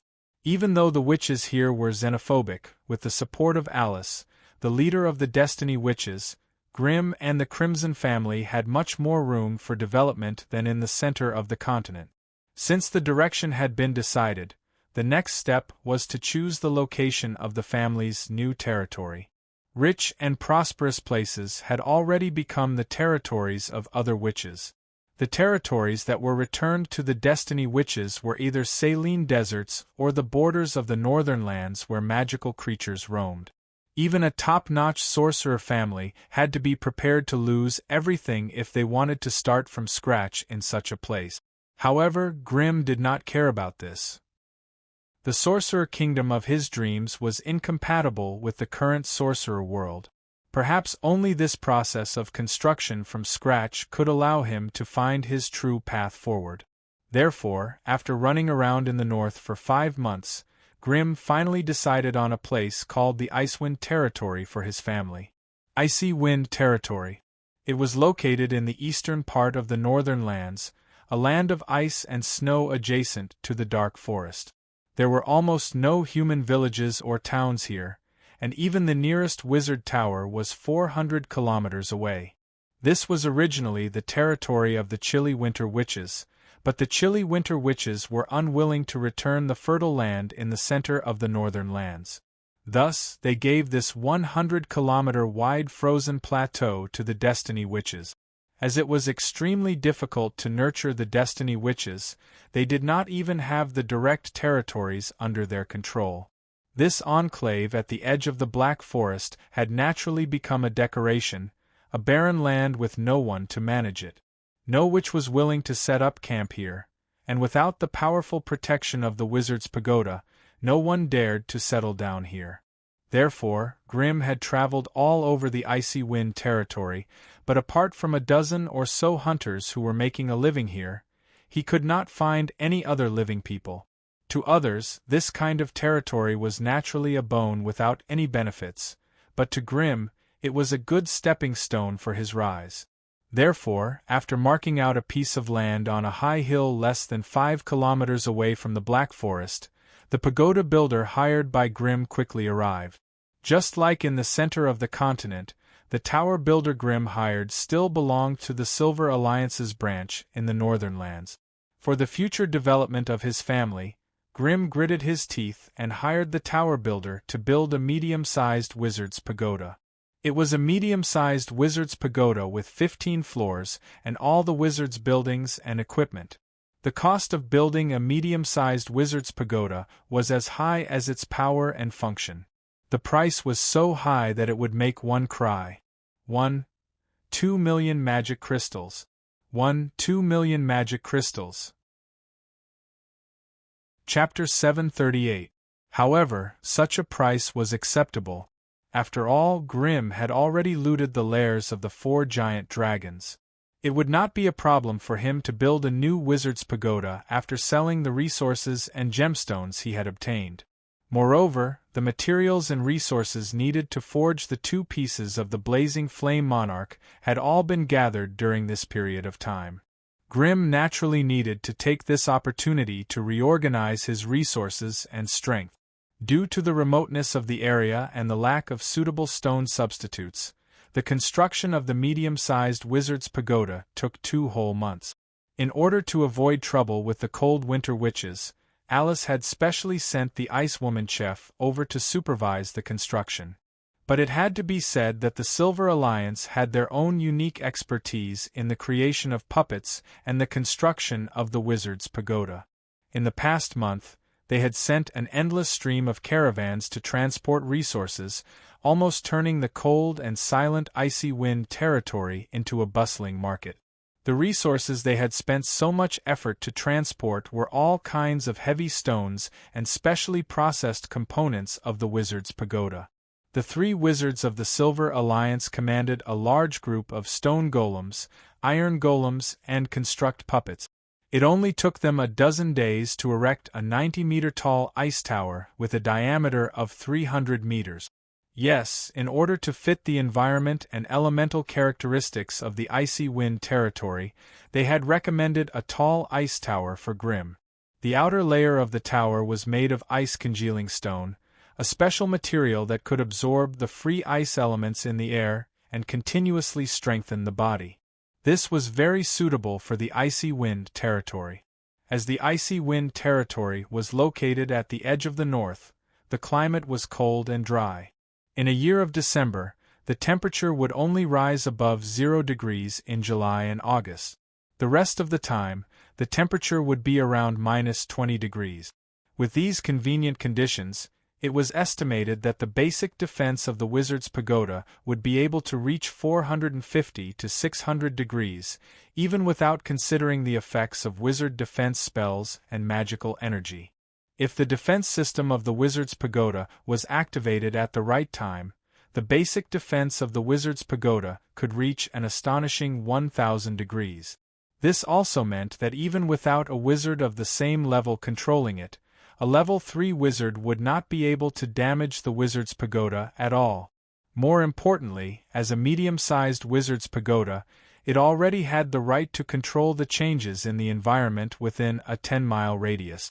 Of course, if he wanted to achieve such an effect, the Wizard's Pagoda would have to expend a large amount of energy, and it might even affect the operation of the Wizard's Pagoda's other energy systems. The original Blazing Flame Monarch was just a small Wizard's Pagoda. Even though the wizard techniques within were complete, they were few and far between.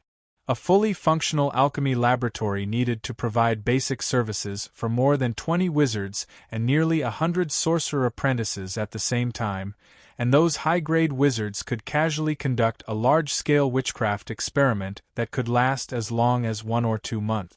If this situation persisted for too long, it would be detrimental to the progress of the family's magi and acolytes. But the appearance of this medium-sized Wizard's Pagoda had completely turned this unfavorable situation around.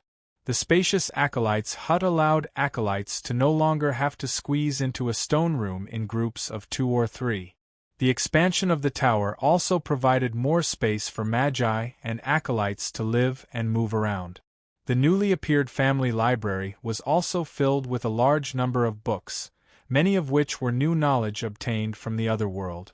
Of course, high-level knowledge was still firmly held in the hands of the family, but some enlightening or forward-looking basic knowledge and subjects were already open to all members of the family. The ability to obtain rare materials and knowledge from the other world that were hard to find in the outside world through the family, as well as the right to purchase them at a discount, was actually the most attractive aspect of a wizard family. Otherwise, why would those acolytes work so hard to become a member of some large wizard family or faction?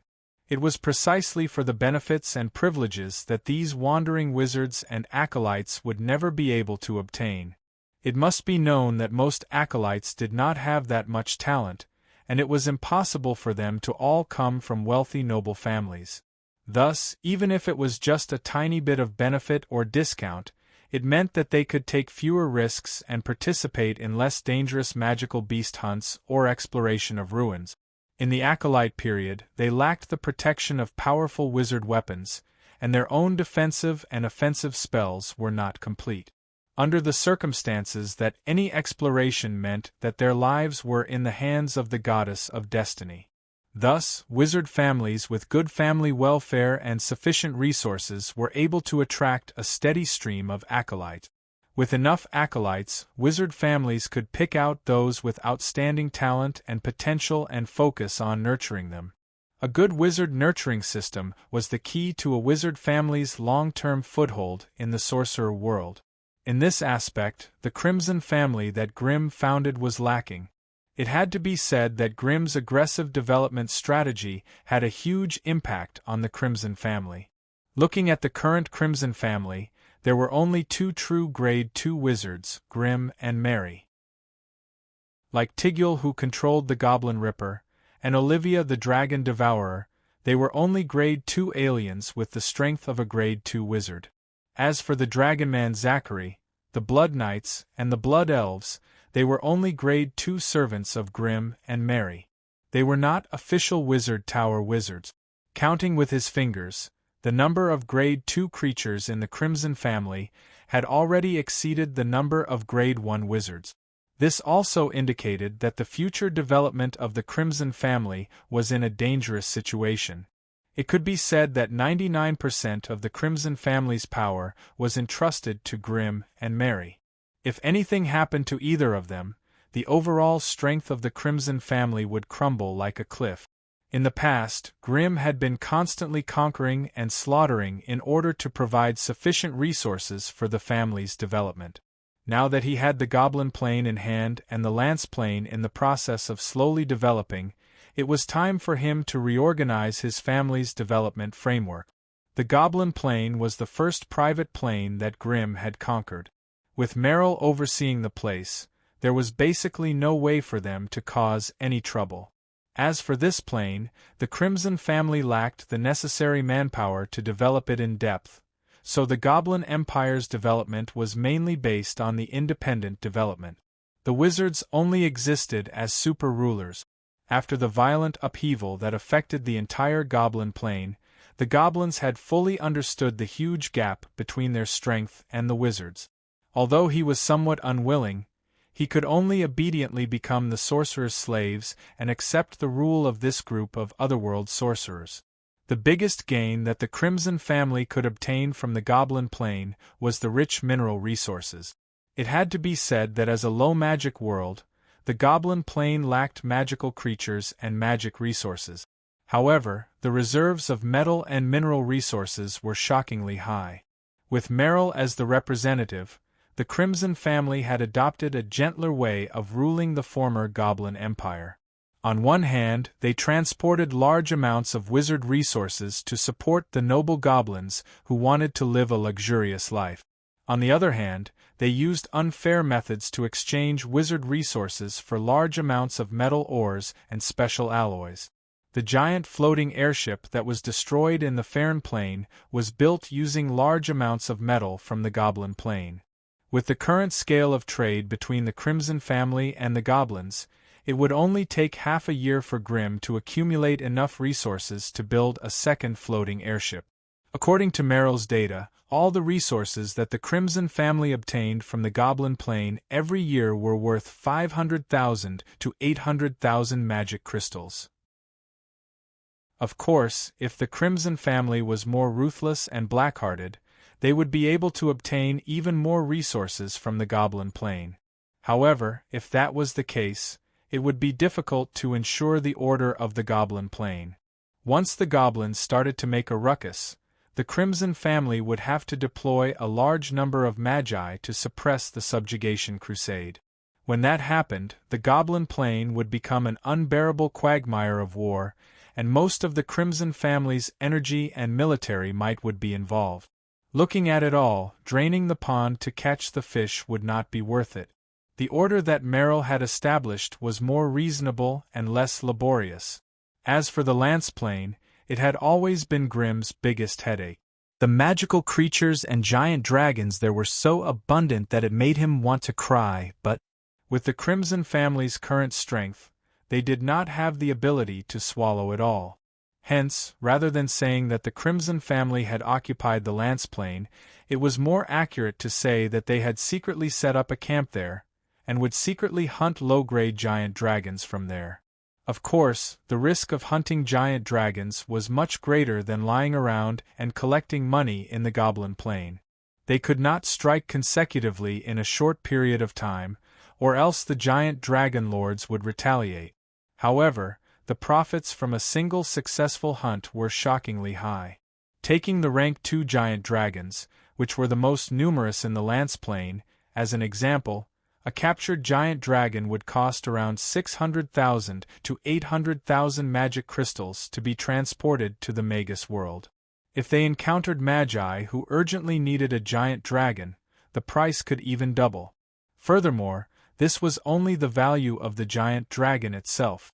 But don't forget, these giant dragons are all experts at amassing wealth and keeping treasures. If they could capture its nest in one go, just the worldly wealth, precious treasures, and resources alone would surpass the value of the giant dragon itself. As long as they planned it well, the Crimson family could earn around 2 million magic crystals from hunting a rank 2 giant dragon in the Lance Plain. However, half of the resources and wealth had to be distributed to the magi of the family, and the family could only earn around 1 million magic crystals. Even so, the profits from a single Lance Plane was far greater than a low magic goblin plane. Chapter 739. In the wizard world, the construction of any wizard tower would have a great impact on its surroundings. This impact was not only on the environment, but also on the concept of the territory of the wizard pagoda. The area where the power of the wizard pagoda extended was the territory that the controller of the wizard pagoda could control and own. This simple concept was etched into the soul and consciousness of every wizard, making them believe in it unswervingly. Thus, when the wizard pagoda was going to appear in the Icy Wind territory, all the factions of the northern witches received the news, and the winter witches were the most shocked. After all, this vast land originally belonged to the winter witches, but due to some indescribable reasons, it passed into the hands of the Destiny witches. Now, the detestable wizard under the banner of the Destiny witches planned to build a wizard pagoda here. This was clearly beyond the expectations of the winter witches. The winter witches were a faction that had risen again after some ups and downs, and the current leader of the faction was only at level 3. Therefore, their overall strength might be much better than the Destiny witches, but compared to the other witches' factions, they were still much weaker. After the messengers were sent away by the Ice Maiden Shefu, the winter witches could only acquiesce to this fact. They would forever lose control of the Icy Wind territory and its surrounding territories, and if they wanted to enter the Black Forest from the Icy Wind territory again, they would inevitably have to depend on the Destiny witches. Thus, under the surprised and curious gazes of the many witches, the wizard pagoda in the Icy Wind territory was finally opened. It had to be said that the opening of every wizard pagoda's elemental altar was shocking. Even though Grimm had experienced it twice, he still could not suppress his restlessness when he saw it again. Even his mental consciousness could not help but fluctuate with the fluctuations of the tower's elemental element. When Grimm completed the activation of the tower soul in the control hall on the 11th floor of the tower alone, rays of elemental light rings began to appear from the base of the tower, then lit up the tower layer by layer, and gradually transmitted to the top of the tower. As the defensive wizard spell on the tower was of the ice element, most of the elemental particles gathered were ice particles. A large number of ice particles were like tiny specks of light, hovering around the periphery of the wizard's pagoda, gradually gathering into a small snowstorm. Looking from afar, the entire wizard's pagoda was hidden in a vast expanse of white snow, making it difficult for one to get a full view of it. This was only because the wizard's pagoda's elemental altar had just been activated and did not have enough elemental energy reserves. That was why he could only maintain the ice storm within 100 meters of the wizard's pagoda. With the daily operation of the wizard's pagoda, when the energy at the bottom of the pagoda had accumulated enough elemental reserves, this kind of snowstorm could even extend 10 miles away. Just like that, anyone hostile to the wizard's pagoda could only endure the onslaught of the snowstorm as they attacked the wizard's pagoda. As the master of the wizard's pagoda, Grimm could even pour in more elemental energy to strengthen the strength and range of the storm in certain areas. Thus, any operation to attack the wizard's pagoda would have to pay a huge price. For the opening ceremony of the wizard's pagoda today, many scarlet wizards had been teleported here from the central part of the continent. That was why this place was unusually lively. As for the prospective sorcerers and apprentices, they had spent 2 to 3 months traversing the Black Forest to reach this place.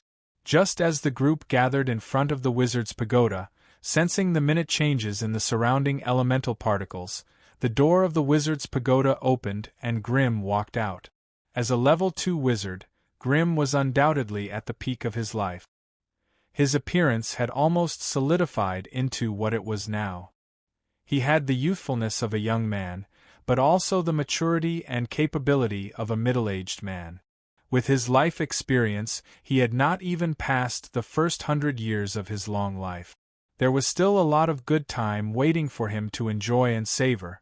Thus, when he stepped out of the wizard's pagoda, bathed in the rings of magic power, all the wizards could not help but hold their breaths for a moment. "Come in. From now on, this will be our new home."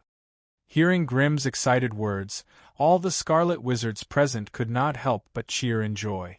After accumulating enough strength, the Crimson family finally took a firm and solid step outwards.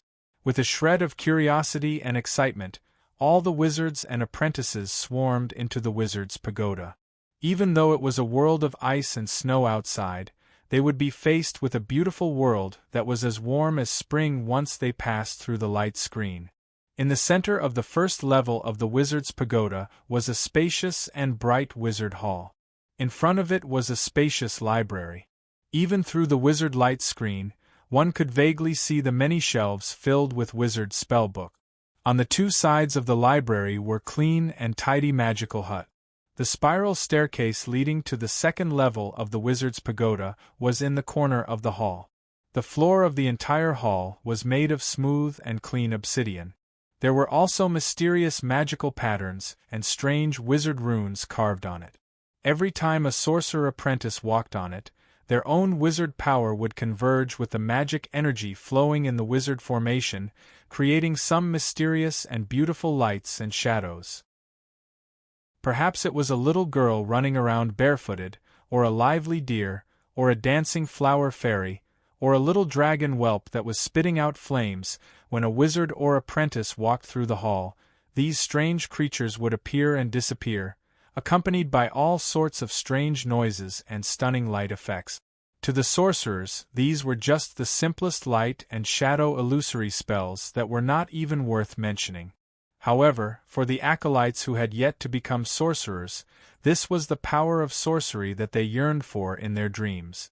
Beautiful yet illusory, absurd yet real, leaving behind a group of prospective wizards and apprentices to slowly explore and adapt to the new wizard's pagoda, Grimm brought the wizards of his family to the short-distance teleportation formation and arrived at the 5th level of the wizard's pagoda. When everyone was seated in the conference hall, Grimm's fiery gaze swept across their faces. With the Scarlet family's current scale of development, the wizards within it needed to be split up and distributed appropriately. There was not much room for the blazing flame monarch to show off. It was said that the scattered Tower Forest Society had even sent a noble leader to fight the Scarlet family for the territory around the wizard's pagoda. Hence, Grimm wanted to take advantage of the situation and transfer most of the family's main forces to the north. Gargamel and the forest demon Ava remained in the Scarlet Throne to manage the affairs there, while Meryl was transferred from the Gnome Dimension by Grimm to manage the daily affairs of the new wizard's pagoda. As for the Gnome Dimension, Medusa was in charge of managing it. With this, the Crimson family's power network was slowly expanded. The Scarlet Throne Wizard's Pagoda was managed by Gargamel, assisted by the forest demon Ava, Amelia, and the manticore Sharon. Ollie was stationed there, while Grimm spent most of his time training there. The new Wizard's Pagoda in the north was managed by Meryl, assisted by the Ice Lady Chef, the Worm Wizard Bliss, and the Wind Wizard Dracula. Mary and the Blood Breeds she led were stationed there. The Gnome Dimension was managed by Medusa, assisted by the Gnome Tigule. The Lance Dimension was managed by the Brain Monster Gaz Lu, assisted by the Dragon Man Zacha.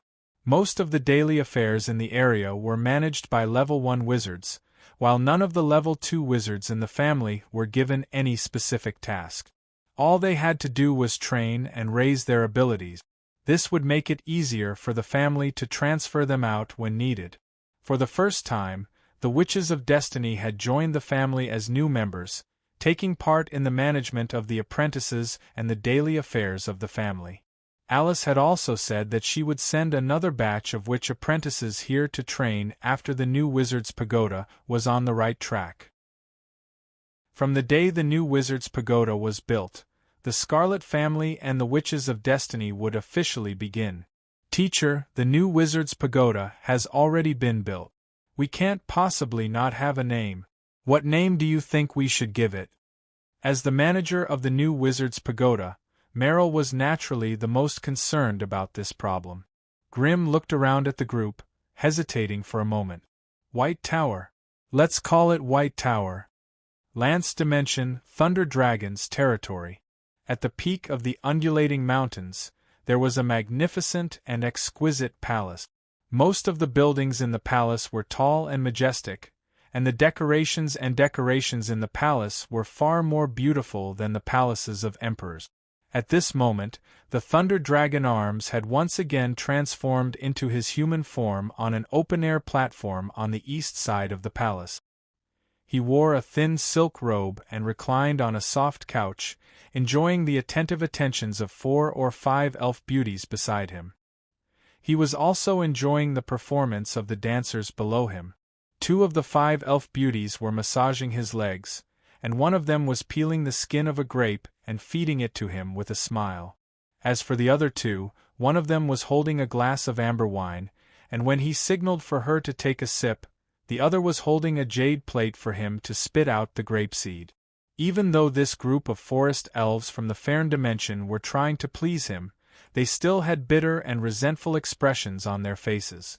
However, just as Arm's gaze became more and more dreary, and he was about to enter the house with the elf beauties, a resonant dragon roar came from the distant horizon.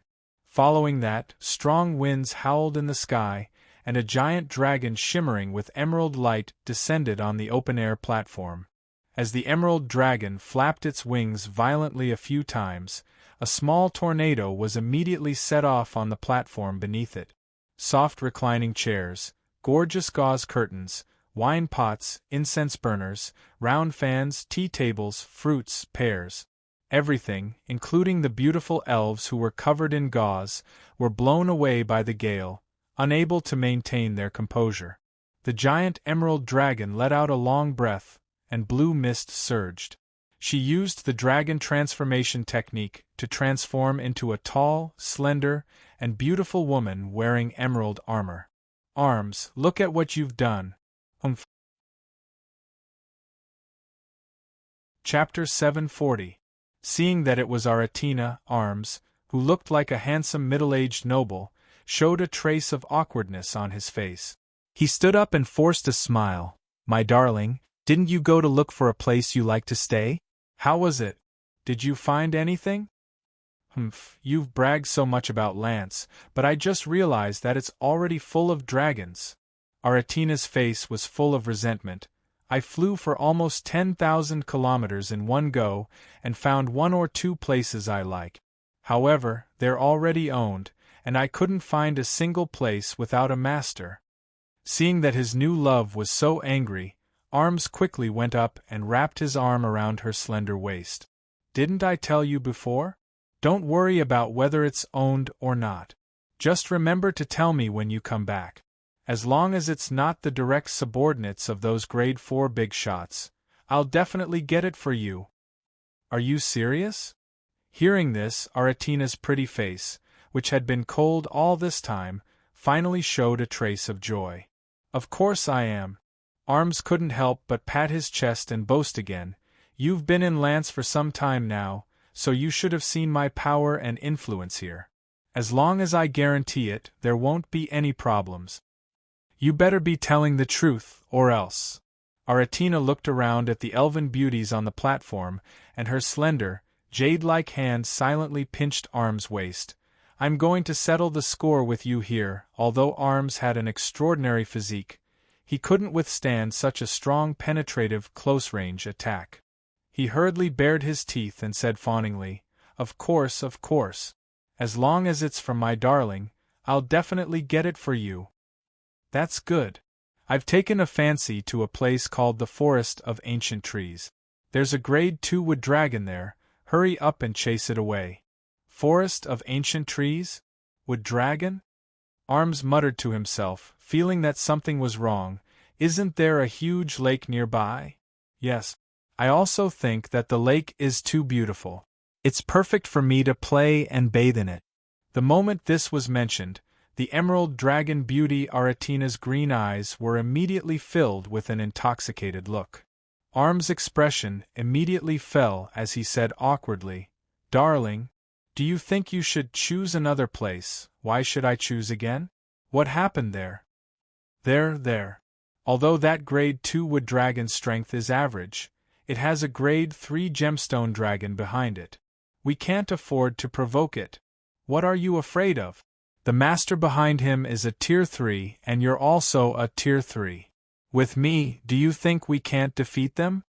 For some reason, perhaps it was because she had been stifled in the Farron Plain for too long, but after suddenly leaving her family, Aretina actually became especially aggressive.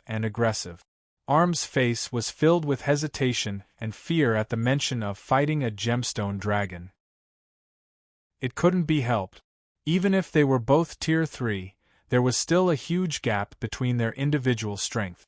Those gem dragons might not be powerful in other aspects, but they were top-notch in terms of magical defense. The gem armor around their bodies was simply the bane of magic.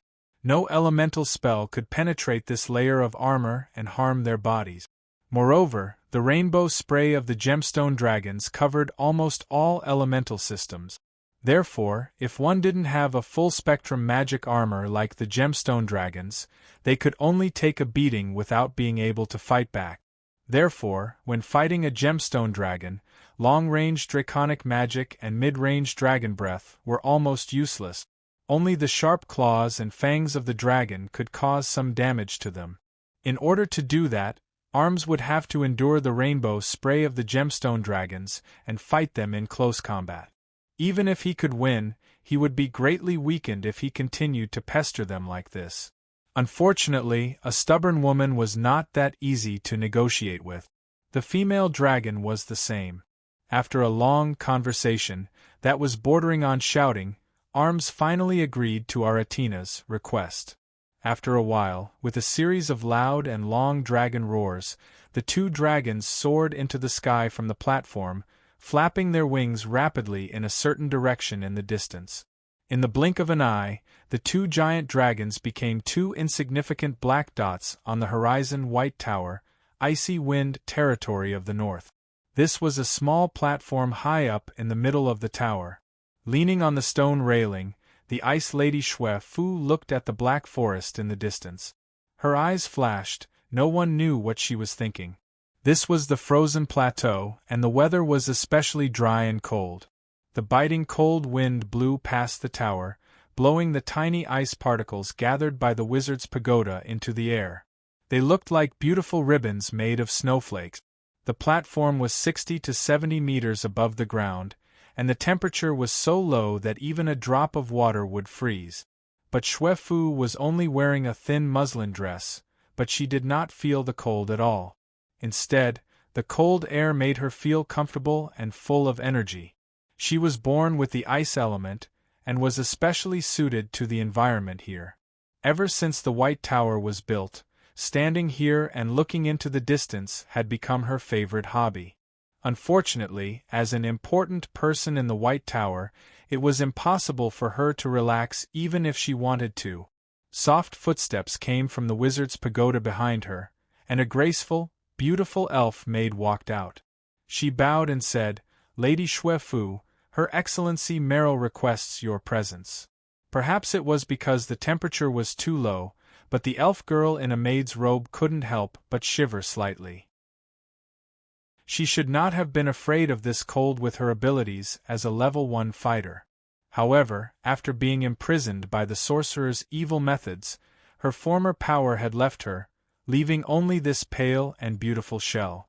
Fortunately, the witch who recruited her as a maid was not that perverted. Otherwise, the once beautiful moonlight dancer would have no choice but to commit suicide. But since she had fallen into the hands of the wizards, her fate was no longer in her control. Even death was too extravagant for them. Here, death was not the true end, but the beginning of another form of torture. Ferlin, are you doing well here? Xuefu was not in a hurry to leave. Instead, she stretched out her jade-like but bone-chilling right hand, gently caressing Ferlin's face. Thanks to you, Ferlin is doing well. That's good. A meaningful smile appeared on Xuefu's face. Don't try to save your so-called companions. If you break the tower's rules, even I won't be able to save you.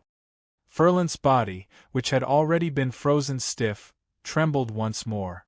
In this evil tower that worshipped wizards, the forest elves were just maids and playthings that served them in their daily lives.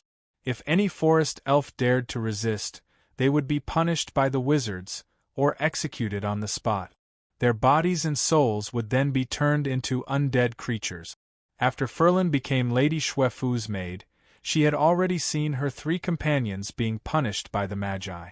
They had become cold, undead creatures that only knew how to follow orders. What was even more tragic was that the souls of her 3 companions were still imprisoned in their original bodies. Every day they lived a painful life like the walking dead. My lady, as long as you can free my 3 companions, I am willing to listen to your orders for the rest of my life. She bit her lips so hard that they were pale from the cold. Because she used too much force, there was even a trace of blood slowly flowing down. However, Ferlin did not seem to feel it. He trembled as he knelt in front of Xuefu and begged her. You still don't understand. Xuefu shook her head slowly, her eyes as cold as a sword without a trace of pity. You are my property. What's the point of using yourself to make a wish? Moreover, those undead creatures are the property of other Magi. I can't just take them away. My lady, don't say any more. Xuefu rejected him decisively. However, her tone changed slightly. But I have a wizard experiment to do recently. I still lack a willing experimental subject. If you can recommend me a suitable one, I might be able to buy them for you. I'm willing. I'm willing. Ferlin's lowered head suddenly lifted up. My lady, please use me as an experiment. As long as you can free their souls, I'm willing to be your experimental subject. This experiment will be very painful. I'm not afraid. Ferlin's proud face was filled with determination. All right. Xuefu could not help but sigh. Since you're so insistent, I'll give it a try. After the experiment is completed, your 3 companions will definitely be freed. After saying this, Xuefu walked into the wizard's pagoda expressionlessly. Behind her, Ferlin lifted his head, a tear slowly flowing from the corner of his eyes that were filled with determination. Unfortunately, before the tears could flow down her face was frozen into a sparkling and translucent ball of ice. She gently fell onto the cold, hard floor of the platform and shattered into pieces of ice. 8th level of the White Tower Wizard Hall. Meryl, who was surrounded by a large group of elf maids and magical machinery puppets, suddenly raised her head and saw Xuefu entering the room. She could not help but smile. Lady Xuefu, you're finally here. I was just about to discuss the relocation of the citizens with you. Chapter 741. Having a territory but no citizens was like eating meat without salt. Of course it was bland and tasteless. The barefoot farmers and citizens of the territory could not help the Crimson family at all, and they had to waste a lot of the family's time and effort to help them make a living. However, in the long run, this was an iron gate that had to be crossed. Where did Magi come from? They could be recruited or hired, but these Magi were always outsiders. It was difficult to nurture them into family Magi who were loyal to the Crimson family. Thus, they had to gather suitable craftsmen and commoners, establish a stable ruling order, and select talented acolytes from them. Only with this method could the acolytes born in the family's territory not have to worry about their future. Their lives were tied to the Crimson family's prosperity and disgrace. Only then could they nurture Magi who were truly loyal to Grimm. There were millions of magi who came from outside. They came for benefits, and they would naturally leave for them. Once they met a difficulty that required them to risk their lives to overcome, the only ones who could do so were the magi of the family. Thus, even if the price of nurturing the magi of the family was very high, the Crimson family could only build up the family's bloodline one step at a time. Now that the family had their own territory, and there were no enemies eyeing them covetously, it was the best time to recruit soldiers and raise their banner. Thus, after taking control of the White Tower, Merrill could not wait to discuss the issue of the citizens of the territory with Chave. This was actually a very troublesome problem. The Icewind territory was originally a bitterly cold place, and it was adjacent to the Black Forest. There was no Magus Tower to protect it, so even if all the people in the surrounding few hundred miles were gathered together, there would not be more than 100. It would be extremely difficult to build up the prototype of the Icewind territory with just these few people. In the end, the Icewind territory lacked people. They lacked a large number of people. In the past, there were many stories of northern witches who had overcome obstacles and led their citizens to open up a territory in the Black Forest. However, the legendary witches in the stories had never been like the Crimson family, who had built up their power from nothing. They either had the backing of their families or the support of their witches. In short, they had both the manpower and the military force.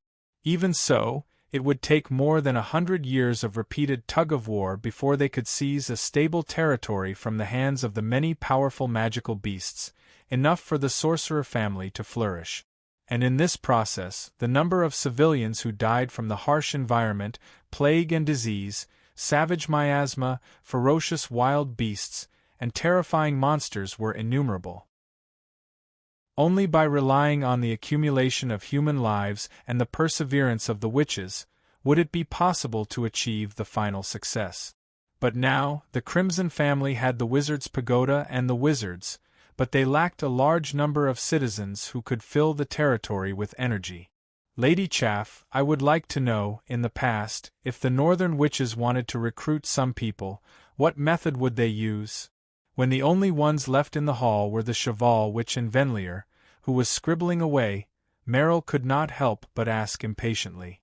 The people are the most precious wealth of every witch faction, and they would not be sold easily.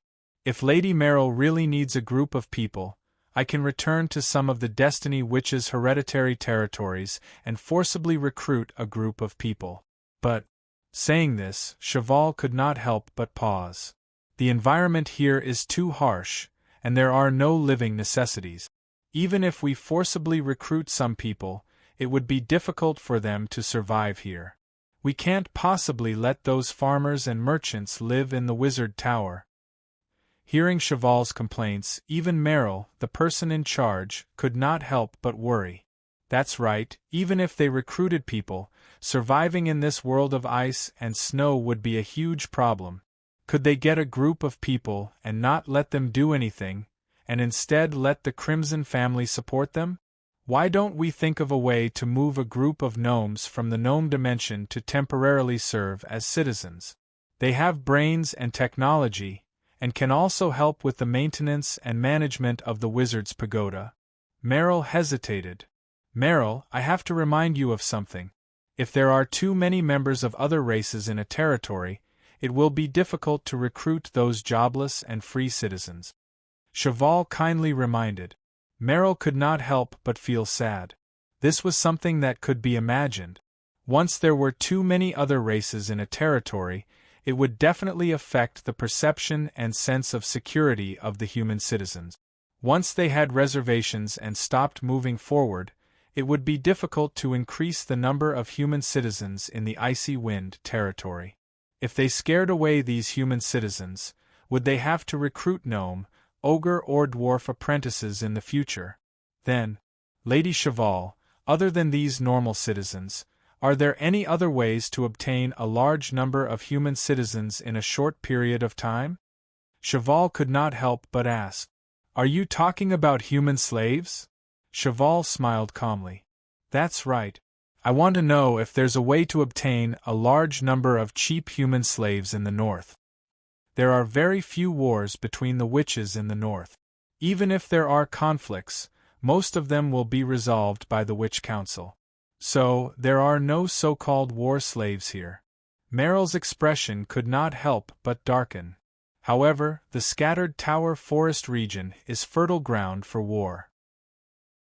There are constant conflicts between the large and small witches' clans.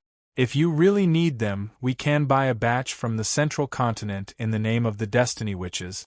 Oh, there's such a thing. Meryl's eyes immediately brightened. If we buy them, how many will there be? And the price? Once a family war breaks out in the central continent, there may be losers.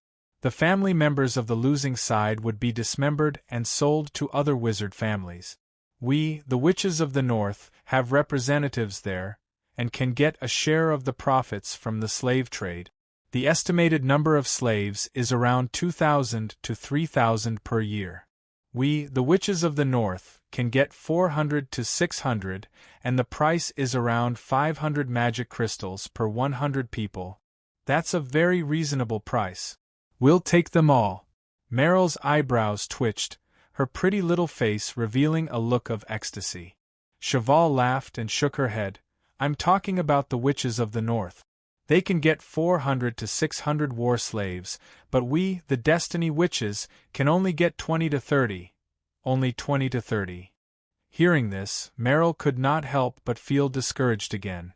At this rate, even if the Crimson family worked hard in the Icewind territory for 100 years, they would not be able to support a complete witches' family.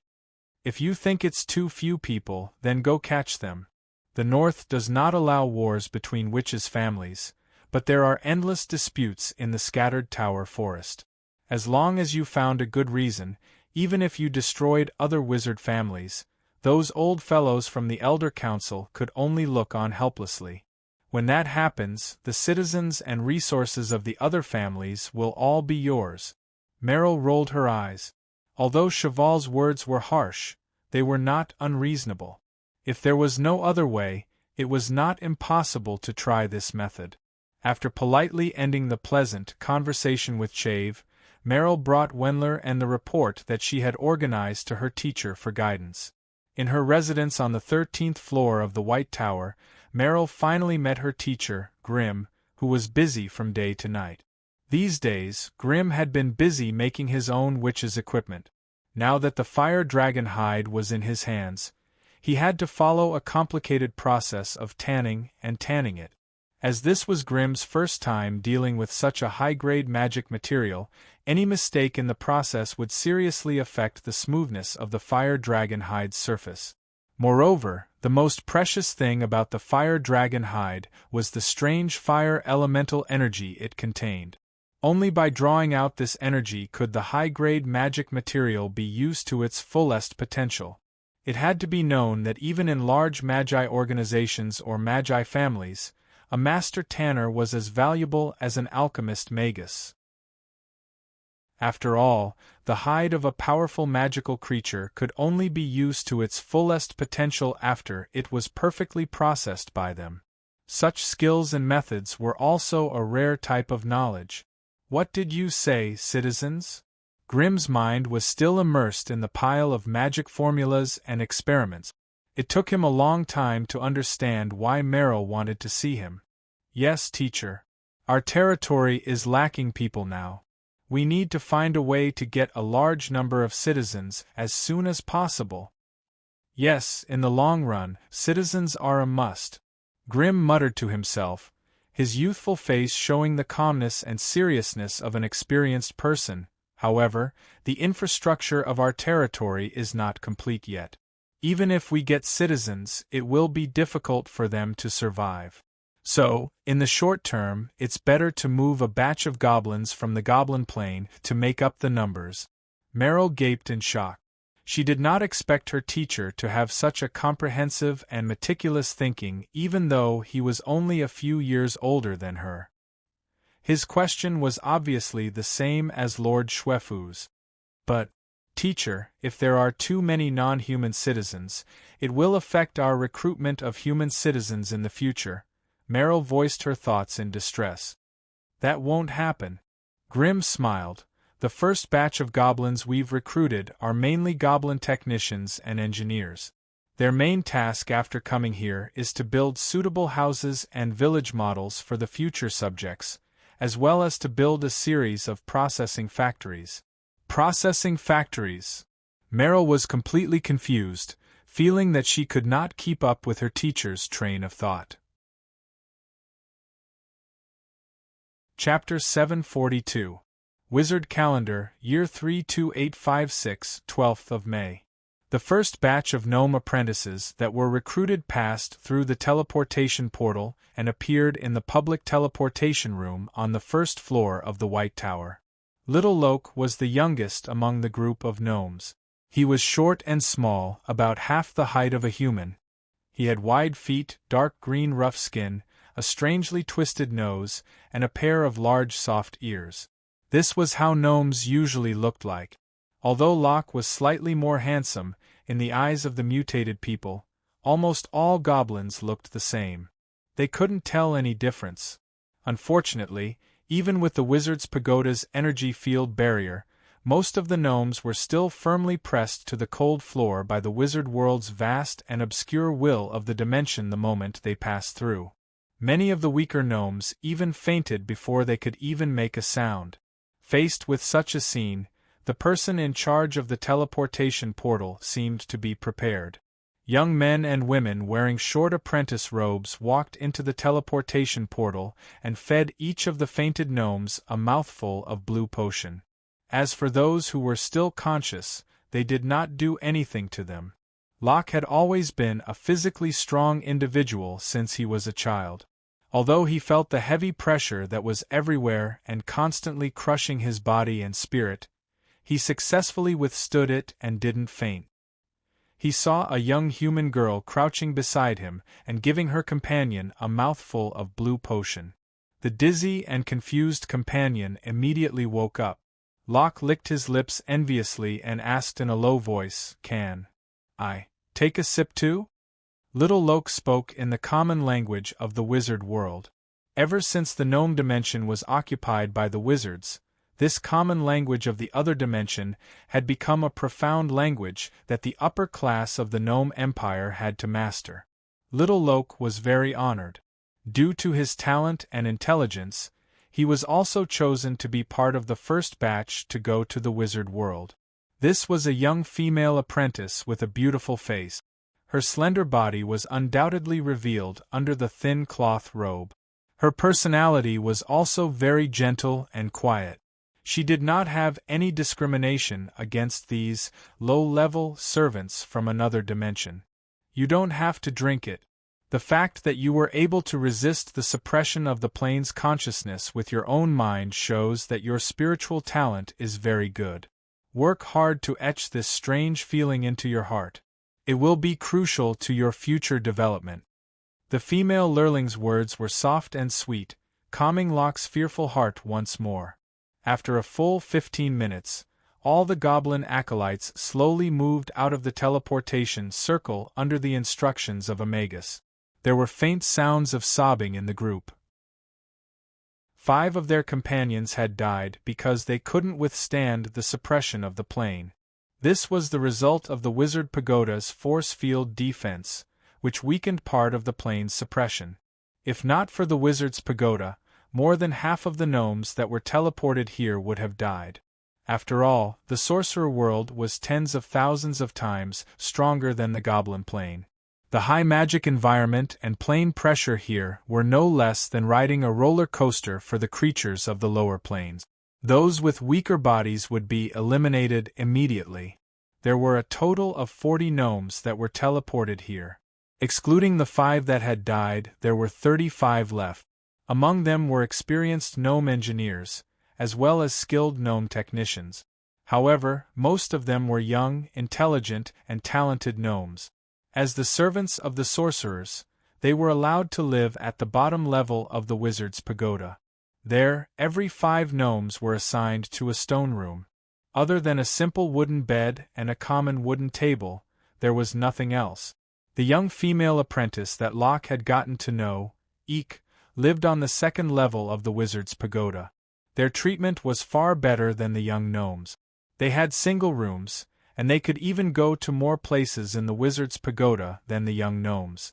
As the new servants of the sorcerers, the first thing that Locke and the rest of the gnomes did after settling down in the White Tower was to systematically learn the common language of the sorcerer world.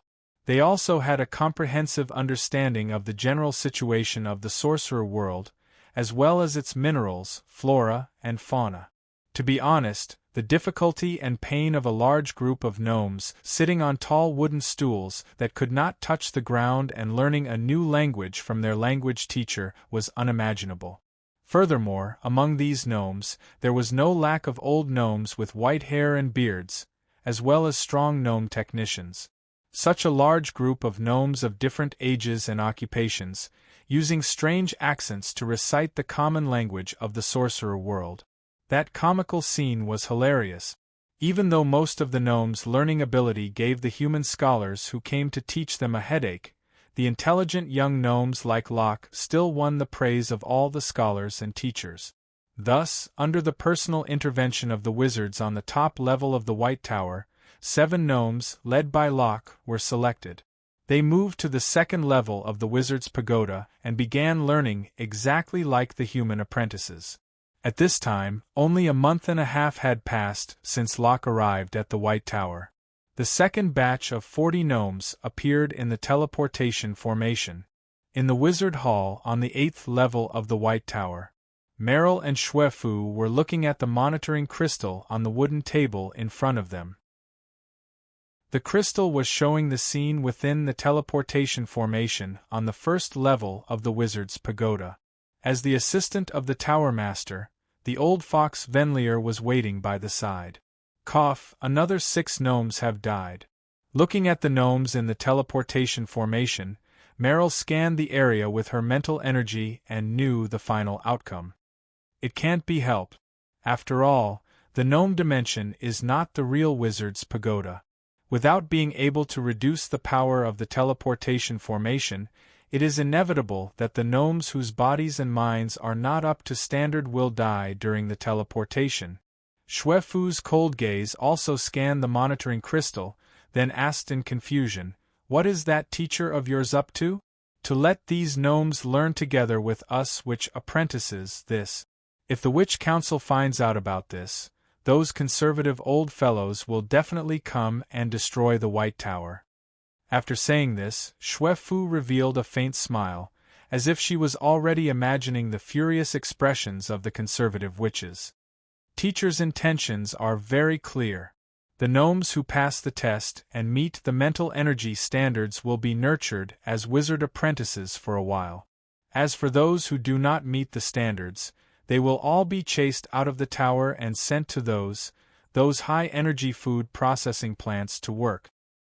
Hearing the person in charge of the wizard's pagoda recite these strange and absurd words in an obscure tone, the smile in Xuefu's eyes became even more intense. That strange wizard high up in the sky would always come up with some unimaginable idea. For example, the magical energy food processing plants this time would target those mortals who did not have any extraordinary powers. More accurately, it was targeted at the middle and low-level human nobles.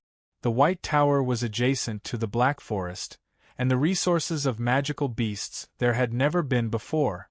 In the past, when wizards or apprentices hunted, they only needed to satisfy the White Tower's own food requirement. As for specially processing some magical beast meat for the human nobles, there had never been such a precedent. After all, the sorcerer world was centered around the sorcerer community, and all considerations of benefits were based on the sorcerer community. Now that the sorcerer world had cast aside the sorcerer community, and specialized in some high-energy magical beast meat for the human nobles, this had never been attempted before. After all, in the sorcerer world, there was almost no overlap between sorcerers and mortals. Sorcerers were the rulers, and mortals were the ants and lambs under the protection of the sorcerers, while the human nobles were the shepherd dogs that assisted the sorcerers in managing the flock of sheep. To make the noble sorcerers lower their heads and consider some matters for the nobles and mortals, this was something that would never happen. Although some low-grade sorcerers in dire straits would bow to the nobles and become consultants, there were very few of them. These fellows who had lost their dignity as sorcerers were basically excluded from the mainstream magi circle. As for people like Grimm, who was a powerful rank 2 fire magus and the leader of a rising magus family, he did not consider how to build a good relationship with other magi, but instead thought about how to serve the low-grade human nobles. This was indeed out of Chef's expectations. What did the nobles have? It was just some shiny gold coins, oil paintings, vases, and animal fur. Was there any use in trading these rubbish from them? After all, the only currency in the magus community was magic crystals. Thus, Chef only felt that Lord Grimm's thoughts were unimaginable and even a little ridiculous. However, the Crimson family was his, and the White Tower was also his. He could do whatever he wanted. Thus, the Ice Maiden Xue Fu watched every step of the White Tower's development like a bystander. Lady Chef, you're recruiting commoners? Don't worry, Magus Merrill. After I sent the news back to the Tower of Destiny, Leader Alice placed great importance on this matter, and has already started transferring people from the nearby territories. I estimate that the first batch of people will arrive in 2 months, and there will be 300 of them. When the time comes, you'll have to make some preparations beforehand. Chapter 743. Unknowingly, the once lonely and cold Icewind territory became lively again. Humans and intelligent beings from different regions gathered here and worked hard for a common goal. The sorcerer apprentices of the Crimson family, the sorcerer apprentices of the Destiny Witches, the goblin apprentices selected from the Goblin Plain, and the wandering apprentices who came because of the reputation. To them, the higher-ups of the Crimson family showed rare kindness and allowed them to share the sorcery facilities of the White Tower fairly. The spacious and comfortable living environment, the peaceful and friendly learning atmosphere, the powerful sorcerer tutors, the comprehensive and systematic library, and the well-equipped witchcraft laboratory. All of these became the most attractive magnets, firmly drawing the hearts of the apprentices here and becoming the Crimson family's most loyal supporters. After a few months of trial learning, the apprentices quickly divided into different groups. According to their talent, potential, and speed of improvement, small circles with powerful apprentices as the core quietly appeared. And the core members of these circles were undoubtedly prospective sorcerer apprentices. Within any family, these prospective sorcerer apprentices belonged to an extremely special group. Although they were still sorcerer apprentices in essence, they had begun to enjoy the treatment of new sorcerers in many aspects. They were even responsible for teaching some of the basic subjects of sorcerer apprentices. This also established a high and glorious image in the hearts of most apprentices, and they became the idols and pioneers of many apprentices. Little Locke, as an outsider, successfully joined her small group under the introduction of the female apprentice, Eichel. It was a learning promotion group built around the prospective sorcerer, Ponter. Ponter, human, 37 years old, prospective sorcerer, had an affinity with dark elements, and was born in a small human country in the Vicus region of Tallinn. According to the customs of human countries, he seemed to have the identity of a prince, but he was only sent to the Wizard Tower because he was found to have the talent to become a sorcerer since he was young. He was also one of the first batch of freelance apprentices who chose to join the Crimson family after it was established. His strength was only considered average among the 6 prospective sorcerers in the White Tower. However, with the ability to summon a powerful shadow assassin, he was the type that other prospective sorcerers were least willing to provoke. Before becoming an official sorcerer, prospective sorcerers often lacked powerful defensive spells. Therefore, when faced with a shadow assassin that came and went without a trace, no one wanted to taste its sinister and sharp shadow dagger. Locke was only a junior lurling, so he wasn't qualified to join the organization. However, Eichel's recommendation and his identity as a goblin mechanic had piqued Ponter's interest, and he'd been recruited. After 2 months of study, apart from mastering basic meditation, he had also accidentally awakened his goblin mechanic talent. This allowed him to possess a strange ability similar to the power of his bloodline, allowing him to unleash the full potential of the precision magic machinery. It was a pity that he came to the sorcerer world empty-handed. He did not have a powerful metal magic machine that he could control. Moreover, with the many mechanical and magical components in the metal machinery, it was impossible for his weak mental power to support such a large number of delicate operations. Therefore, he had no choice but to learn more about modifying magic machinery at his own expense and use the cheapest metal to build an eyeball fighter. Although it was called an eyeball mech, it was actually just a simple and crude metal sphere. It was only the size of a human head, and it relied on the high-pressure air ejected from the tiny holes all over its body to propel itself in the air. In order to minimize its weight, the interior of the metal sphere was completely hollowed out and a series of wind elemental spell formations were engraved on it. The most direct consequence of this was that the physical defense of the metal sphere was sharply reduced, but in exchange it was more agile in flight. The only way this eyeball mech could attack was with a ruby fragment embedded in the metal groove. Using the elemental energy absorbed by the energy-gathering spell formation, the eyeball mech could emit a scorching ray with an energy intensity of up to 11 degrees through the ruby fragment. Since the ruby fragment's fire element was not pure enough, this was already the highest attack strength that Locke could achieve after desperately improving it. If he wanted to increase the attack power of the scorching ray, he would have to replace the ruby fragment with a cracked ruby of a higher grade. However, a ruby fragment cost only 3 magic crystals, while a cracked ruby cost as much as 20 magic crystals. The huge price difference left him with no choice but to choose the cheapest and easiest materials to get his hands on. With the strength of the ruby fragment's magic, it could only maintain an attack frequency of 1 shot every 5 seconds.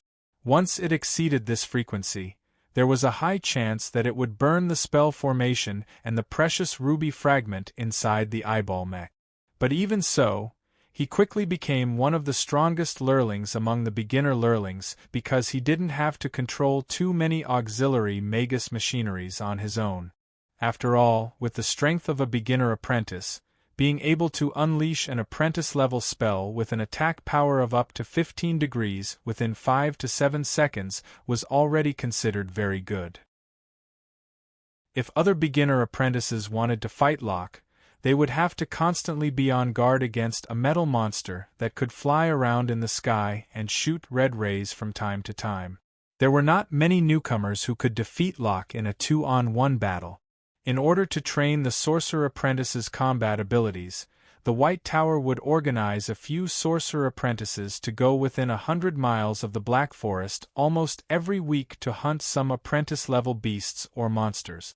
Of course, the White Tower would send an official wizard to lead the team every time. After leading the team to a suitable area, they would split up. It had to be said that the management of the Crimson family's White Tower was very comprehensive when it came to the trial apprentices. If the apprentice team encountered danger in the forest, they could ask for help from the nearby wizard leading the team. However, this way, the team's harvest would all belong to the wizard leading the team. Therefore, the apprentices preferred to gather around a prospective sorcerer apprentice so that they could get some extra protection in times of danger.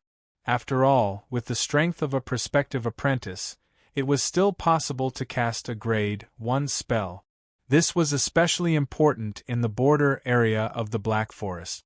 Although a quasi-sorcerer who had grasped a rank 1 spell might not be invincible, most areas would be safe for him.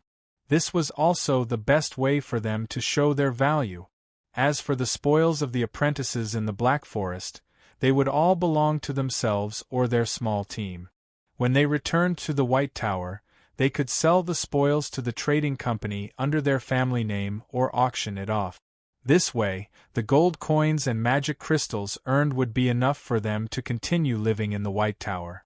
The trading company or auction house under the White Tower would divide the prey into different grades.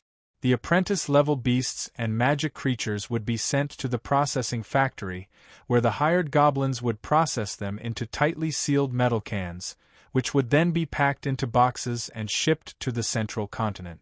There, the goblin cabbie would set up a happy gold coin trading company and be responsible for selling them to every manor and city of the human nobles. Of course, the human nobles would not be interested in the flesh of normal beasts, but the flesh and fur of low-level magic creatures were still very popular. After all, everyone knew that these magic creatures contained some elemental energy in their bodies. If they could continuously consume these elements in their daily diet, it could obviously increase the basic quality of the human body and the compatibility of energy. Speaking of which, this small change might not mean much to the Magi, but to the human nobles who only wanted to live a few more years, it had a huge and profound meaning. If these nobles could consume the flesh of magic creatures over the years, strengthening their physique was secondary. More importantly, it could increase the chances of their descendants possessing the talent to become Magi. This was what they valued the most. Of course, this small change in probability was only a small change to the third or fourth digit. However, with the goblin cabbie's terrifying mouth that could bring the dead back to life, it was exaggerated into the flesh of divine beasts that could change the fate of their families. After a strong sales campaign, the goblin cabbie had successfully set off a new trend in the central continent of the scattered tower forest, where people adhered to a healthy diet and used the flesh of magic creatures to improve their physique. This trend was something that other families could not replace. Every Magus family had their own hunting team that constantly hunted magic creatures and searched for rare magic plants to supply to Magi. They naturally had the advantage of competing with the goblin cabbie. However, the numbers they hunted were too few, and were unable to satisfy the appetite of the large number of human nobles. Secondly, it was extremely difficult to preserve the flesh of magic creatures, and many rare materials were needed. If it was to be provided to Magi, the Magi who spent money like water would naturally not be stingy with the price. This would allow the hunting team to earn a lot of money. However, if it was to be provided at the same price to the middle and lower class of human nobles, even if they were rich, they would not be able to enjoy such an extravagant feast. The goblin engineers under the White Tower had specially created a metal-sealed lunchbox, which solved this problem perfectly and cheaply. This also made it possible to sell the flesh of high-energy magic creatures at a low price. Chapter 744. 13th Level of the White Tower. As a high and mighty Level 2 wizard, the lowly affairs at the bottom of the wizard's pagoda could no longer affect Grimm's daily life and studies. Grimm had completely become a hands-off shopkeeper, delegating the daily management and maintenance of the two wizards' pagodas to him. Of course, Grimm told the public that this was to nurture the experience and training of his family's wizards. But in reality, this was just a way for him to shirk his responsibilities. To be honest, when a Level 2 wizard looked back at the daily life at the bottom of the wizard's pagoda, he felt like a cold chess player silently looking down at the chessboard in his hand. The future of the Crimson Clan, the hard work of the family's wizards, as well as the countless students and citizens gathered like ants, were no longer living creatures in Grimm's eyes. Instead, they were just insignificant dots. It was just that some of the dots were smaller, while others were larger. At that moment, one or two dots could no longer attract his attention. Only when those small dots converged and collided with each other on the chessboard would he be able to focus a little bit of his attention. Furthermore, there was a certain degree of randomness and chance in his bets, and it was not that urgent or timely. He was like a lazy farmer looking at the sky for a harvest. He was only in charge of planting the seeds at the right time, and then investigating the next time he remembered to do so. The length of time he had to investigate was also related to the duration of his experiment. If the seeds failed, he could just plant them again. If he succeeded, he would happily harvest the part he needed. As for the rest, it would naturally become the reward for the hard work of the wizards at the bottom. Hence, many of the things that Meryl tried her best to do were just random experiments and ideas in Grimm's eyes. This was how beings of different dimensions looked at things from different perspectives. To Grimm, as the leader of the Crimson family, he naturally had the responsibility to make the newly established territory of his family prosperous and prosperous. However, Grimm only had to pass down his intentions to his subordinates, and there would naturally be wizards like Meryl who would carry them out. In this process, Grimm didn't even need to do anything himself. He only needed to pay attention to and push things forward when the time was right. That was why the training in the Black Forest was nothing but an insignificant part of the actual combat training for the family apprentices in Grimm's eyes. Even if a large number of apprentices accidentally died in the Black Forest, it would only delay the rise of the family for 5 to 6 years. For Locke and the others, an accident might mean the end of their lives. However, to a Tier 2 sorcerer with an upper lifespan of 400 years, it was nothing more than a lengthy witchcraft experiment. Even if he failed, all he needed to do was to wipe out these failures and replace them with a new batch of experimental subjects. Then, he would continue the family's development process of constant exploration and trial and error. While trying and correcting his family's strategy, Grimm spent most of his energy on the experiments at hand. What he paid the most attention to was undoubtedly the creation of the 2 pieces of the blazing flame monarch. For this, he even hired a sewing master from the northern witches at a high price. Using the skin, tendons, and fire marrow crystals of the fire dragon as the basic materials, he sewed a pair of fire dragon boots of the perfect size and style for himself. Grimm then personally completed the final step, using a special method to draw out the flame spell formation that had been engraved into the fire dragon boot. With a bright yellow flame burning on the pair of boots, all the impurities on the boots were incinerated, leaving behind only the purest and most basic material. Subsequently, the mageweth and rune lines engraved inside the boots were faintly visible, forming a series of mysterious patterns on the surface of the boots. At this point, Grimm had spent hundreds of thousands of magic crystals and 3 months to create the first piece of the Blazing Flame Monarch set, the Ash Boots. As Grimm's first Grade 2 equipment, the Ash Boots not only gave him higher magic resistance, but also allowed him to cast the Path of Burning without wasting his spiritual force. This way, wherever Grimm passed through, a 1-meter-tall, 2-meter-wide path of burning would form behind him. Any creature that stepped into the path of burning would suffer 60 degrees of fire damage every second, and the path of burning would last for 3 minutes. This meant that Grimm could easily set up an environment that was most beneficial to him on the battlefield. In addition, Grimm's recovery rate would increase by several folds within the flames, which would undoubtedly be advantageous for him in a prolonged battle. As an unexpected surprise, the Ash Boots also gave Grimm a 1-point increase in spiritual force.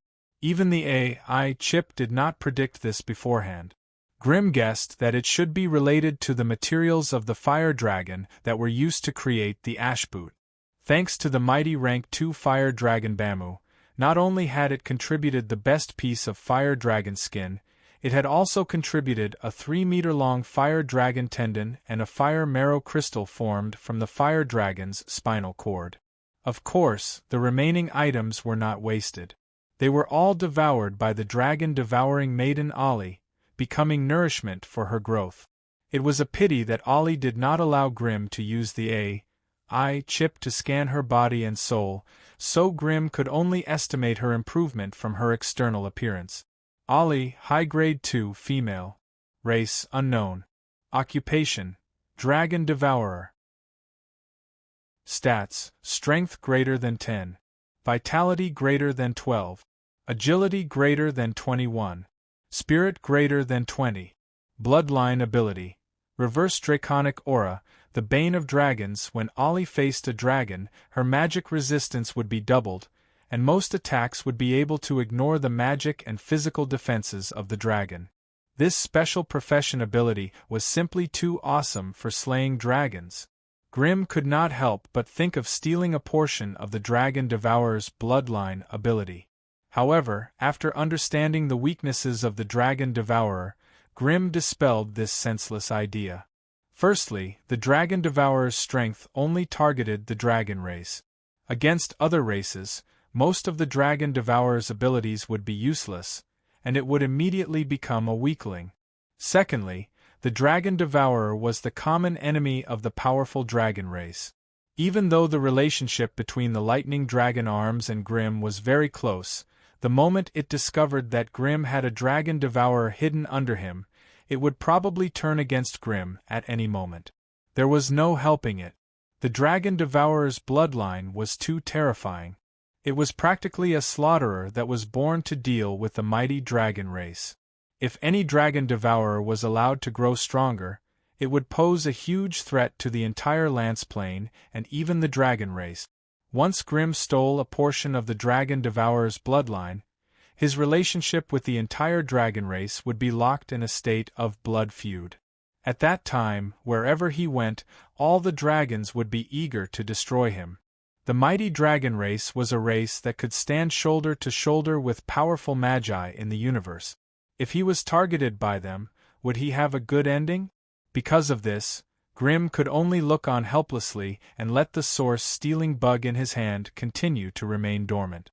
After more than 10 years of research and nurturing, Grimm had already nurtured 3 generations of this strange bug with the innate ability to plunder. Based on his experiments on the bloodline, Grimm discovered that most life forms could only withstand 15% of the power of their bloodline. If the Magi were to be measured according to their biological ranks, this meant that the degree of bloodline change could not exceed 2 rank. In other words, a beginner rank 2 Magus could at most plunder a portion of the innate ability of a high rank 2 lifeform. Once this range was exceeded, the target would not be able to withstand the power of the bloodline, and their body would collapse and their genetic strands would break. This kind of injury would directly affect the target's soul, and there was no way to save it. At this moment, Grimm finally understood why dragons had such strong physique. If they didn't have such a strong physique, perhaps even their own bodies wouldn't be able to withstand such a powerful bloodline power. Grimm had been nurturing source-stealing bugs for 3 to 4 years. Apart from occasionally using them to transfer their innate abilities during bloodline experiments to accumulate the necessary data, the rest were still being nurtured at the highest level of the Crimson Throne. The reason Grimm did not dare to use it on himself was that it was easy to change a bloodline's innate ability, but once he realized that he had gone down the wrong path, it would be extremely difficult to turn back. Although his innate ability was not the best, his Balrog body that specialized in fire allowed him to have terrifying dominance and destructive power on the battlefield. If he accidentally polluted his bloodline and didn't get the desired result, Grimm wouldn't be able to cry even if he wanted to. Of course, apart from himself, Grimm could also use this source-stealing bug on his subordinates to build a foundation and accumulate more experience in transferring bloodline innate abilities. However, after searching with his fingers, Grimm could not find the most suitable subordinate. Those with suitable strength had questionable loyalty, while those with good loyalty had heavy responsibilities and could not leave to cooperate with his bloodline experiments. Those with weak strength did not deserve to waste a source-stealing bug on them, which was difficult to nurture. The current Crimson family was like a carrot in a hole. Almost every Magus in the family had a difficult task on their shoulders. If 1 or 2 core magi of the family fell because of his bloodline experiments, the Crimson family's operations would immediately come to a halt, and there might even be a terrifying decline. Chapter 745. The ash boots had been completed, and the next item was the flame emblem armband. The fire dragon's blood and top-grade fire agate had been prepared, but he still lacked half of the essence fire iron. High-grade resources like these were rare to begin with, and Grimm did not know many high-ranked alchemists. Hence, it was difficult to gather enough in a short time. Just when Grimm thought that he could only delay this matter for another 3 to 5 years, Alice sent him an exciting piece of news. The whereabouts of the essence fire iron had been determined. Grimm rushed to the Tower of Destiny as fast as he could. There, Alice was waiting for him with her brows furrowed. "Is there something wrong with the news?" "There's nothing wrong with the news.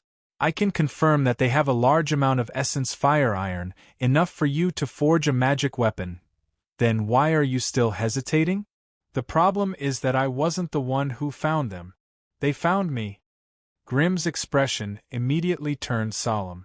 If Alice had divined this news herself, Grimm would not have been worried.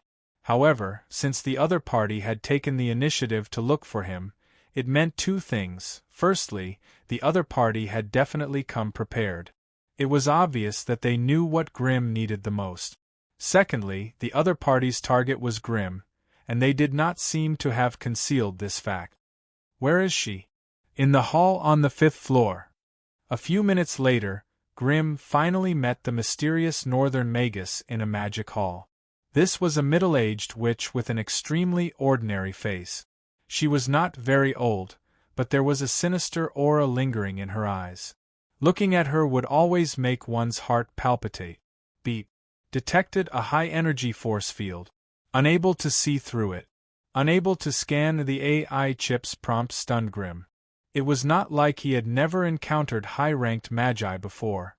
Even the rank 3 dark magus could not hide her aura to such an extent. Coupled with the palpitations he felt when he approached her, Grimm's heart trembled. He suspected that she might be a rank 4 magus. A rank 4 magus. Even in the northern lands, where there were many talented people, such a powerful magus would only appear once in 100 years. Grimm could not help but feel slightly nervous that the other party would come looking for him. "Are you Grimm?" As if sensing Grimm's nervousness, the middle-aged witch asked calmly. "Yes." "Tier 2 fire wizard." Grimm hesitated for a moment before replying. "I have a mission here that I need someone to help me with. The reward for the mission is 30 kilograms of fire-repellent iron. Are you willing to accept it?" The middle-aged witch directly stated her intention. "Mission?" Grimm licked his lips. 30 kilograms of fire's rag iron was more than enough for him to forge a flame emblem. "What can I do for you, sir?" "Molten core. I need at least a grade 2 molten core." Grimm swallowed his saliva, and his youthful and tough face immediately revealed a strange expression of "I knew it."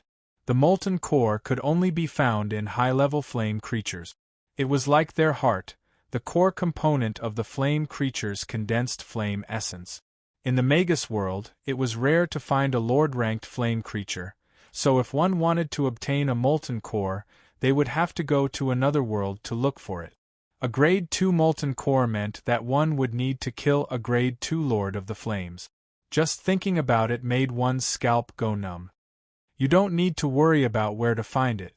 I have the coordinates of a grade 2 lord of the flames. Go kill it and bring me its molten core," the middle-aged witch said coldly. She raised her hand and threw out a fiery red ball of light that was emitting a faint glow. Grimm raised his hand and used a layer of flame barrier to stop the ball of light in front of him. Beep. Strange spiritual force detected. Detected a world waymark from another plane. Initial analysis shows that it is a world waymark from the fire elemental plane. Requesting host's instruction to accept it? Grimm hesitated for a moment and finally released the control of his spiritual force. The fiery red ball of light instantly entered Grimm's brain. Grimm closed his eyes and lowered his eyelids to hide the flickering blue light in the depths of his pupils. Soon, he extracted the world waymark hidden in the spiritual force signal. At the same time, a strange scene that had been imprinted with spiritual force appeared in Grimm's mind.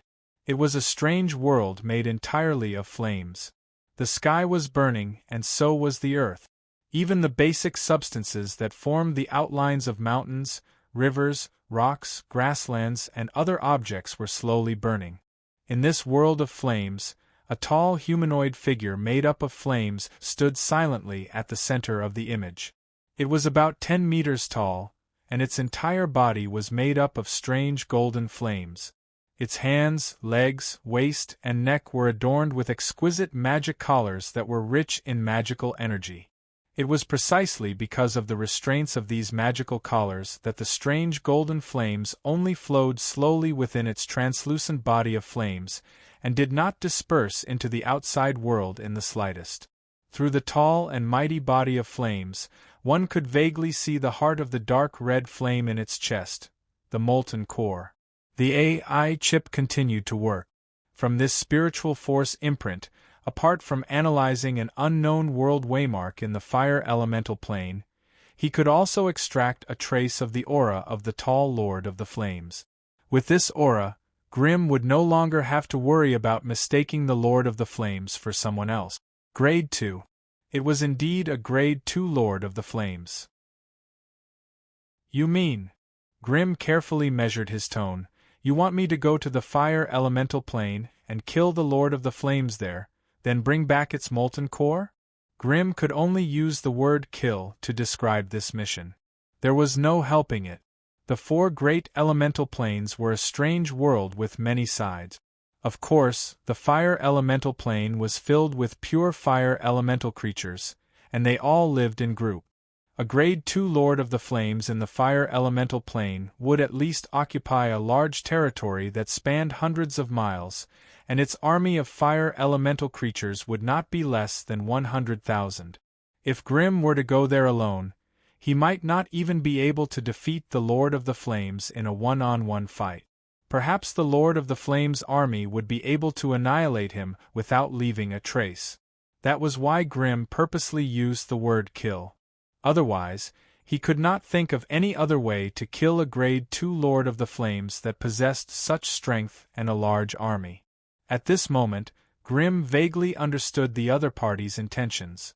The other party did not want the molten core.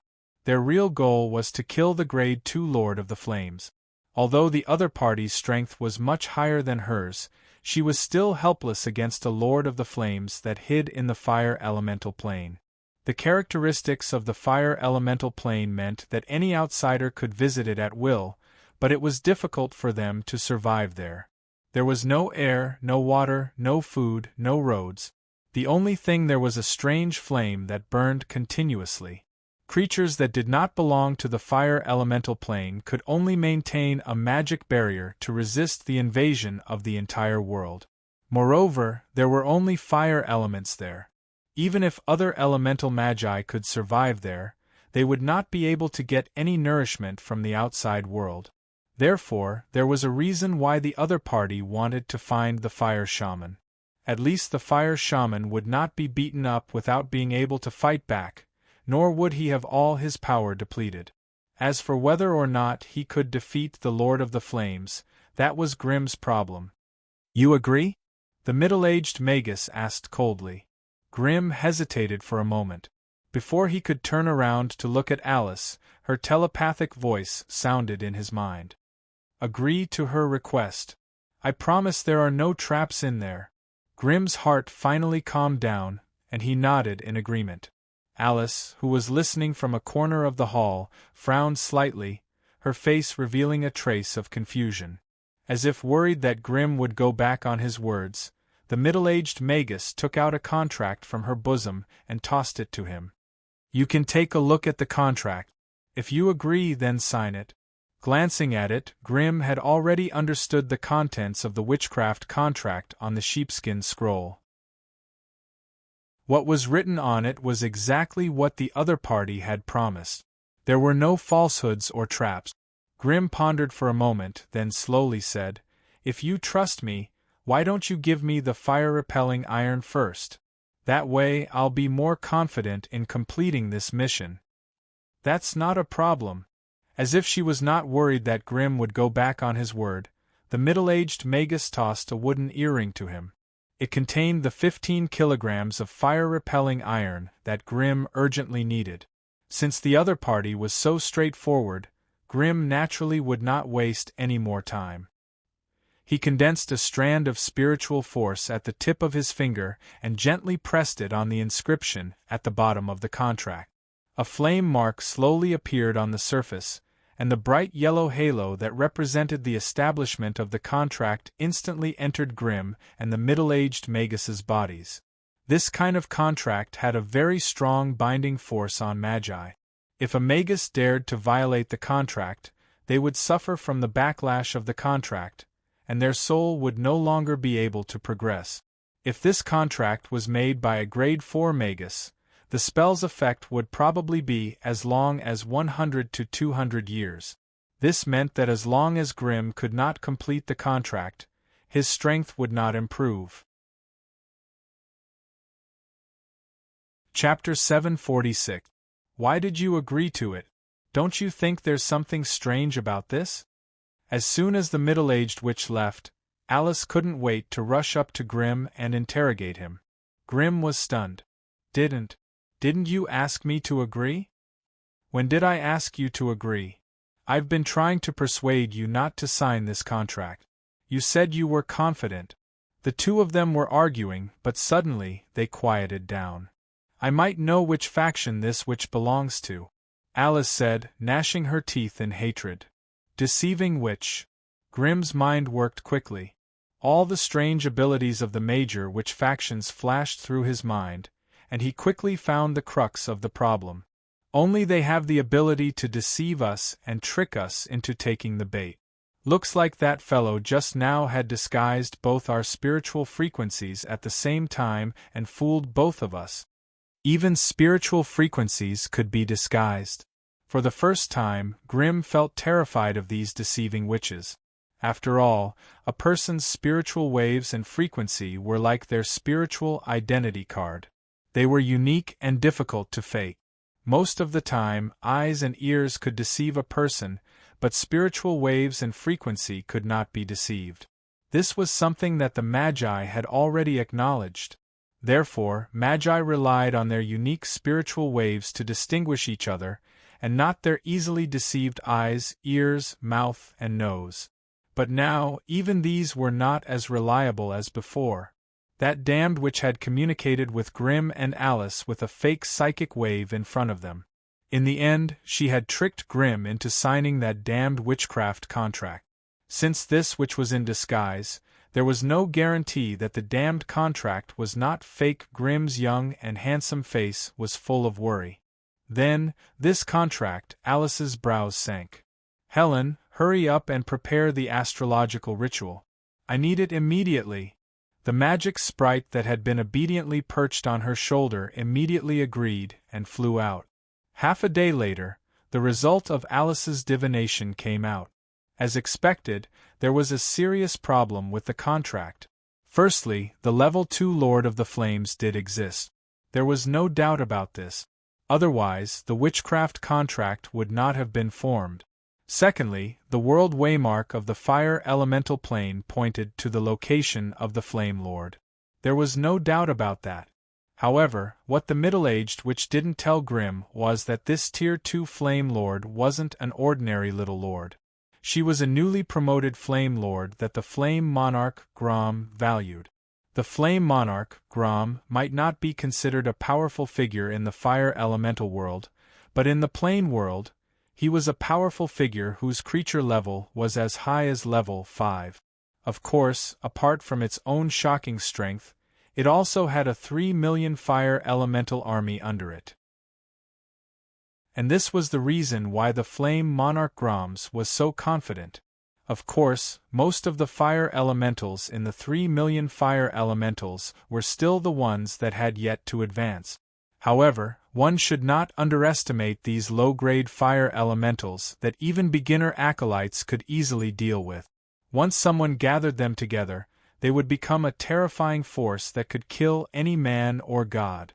Meanwhile, the deception which had coaxed Grimm to snipe the Flame Monarch Groom's most capable subordinate, a Tier 2 Lord of the Flames. This time, Grimm had a headache. Kill. The opponent's strength and influence were too great, and it would be easy for him to attract powerful enemies. If he didn't kill, the witchcraft contract had already been signed.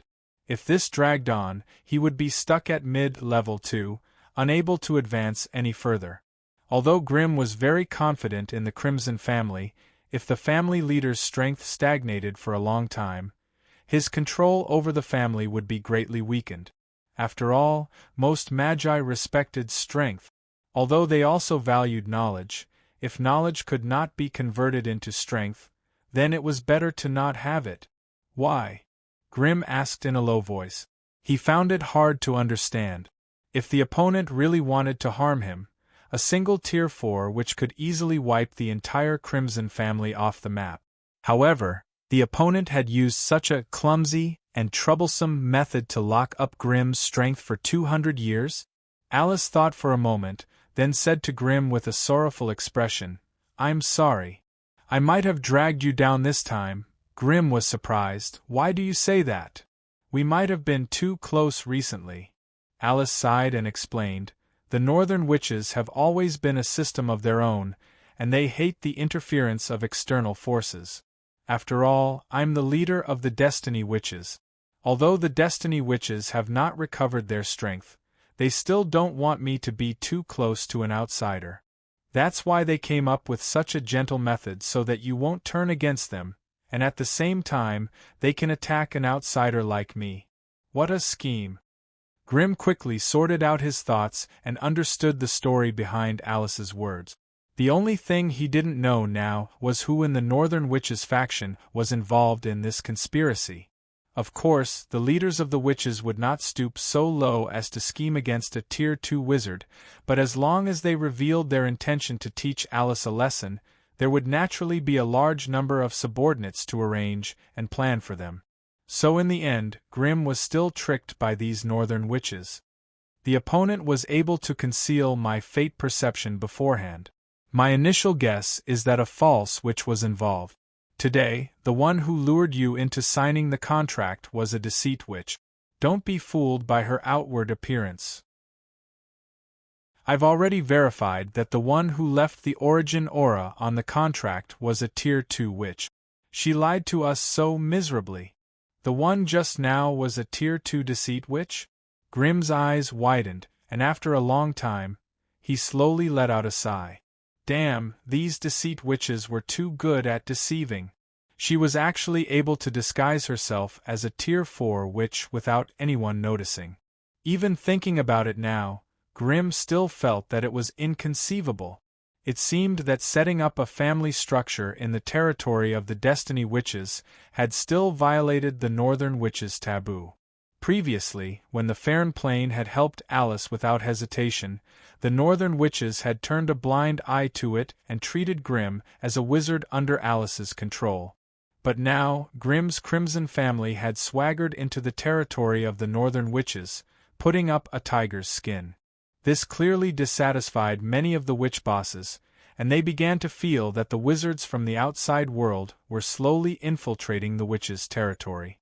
That was why these big shots had inexplicably made this move against Grimm, giving him a venomous look. Grimm knew that he had suffered a loss, but he could only grit his teeth and silently swallow this bitter pill. Everyone knew how important 100 or 200 years was to a Tier 2 wizard. Even with Grimm's talent and terrifying advancement speed, he would be half crippled after being locked up for 100 or 200 years. "I'm sorry."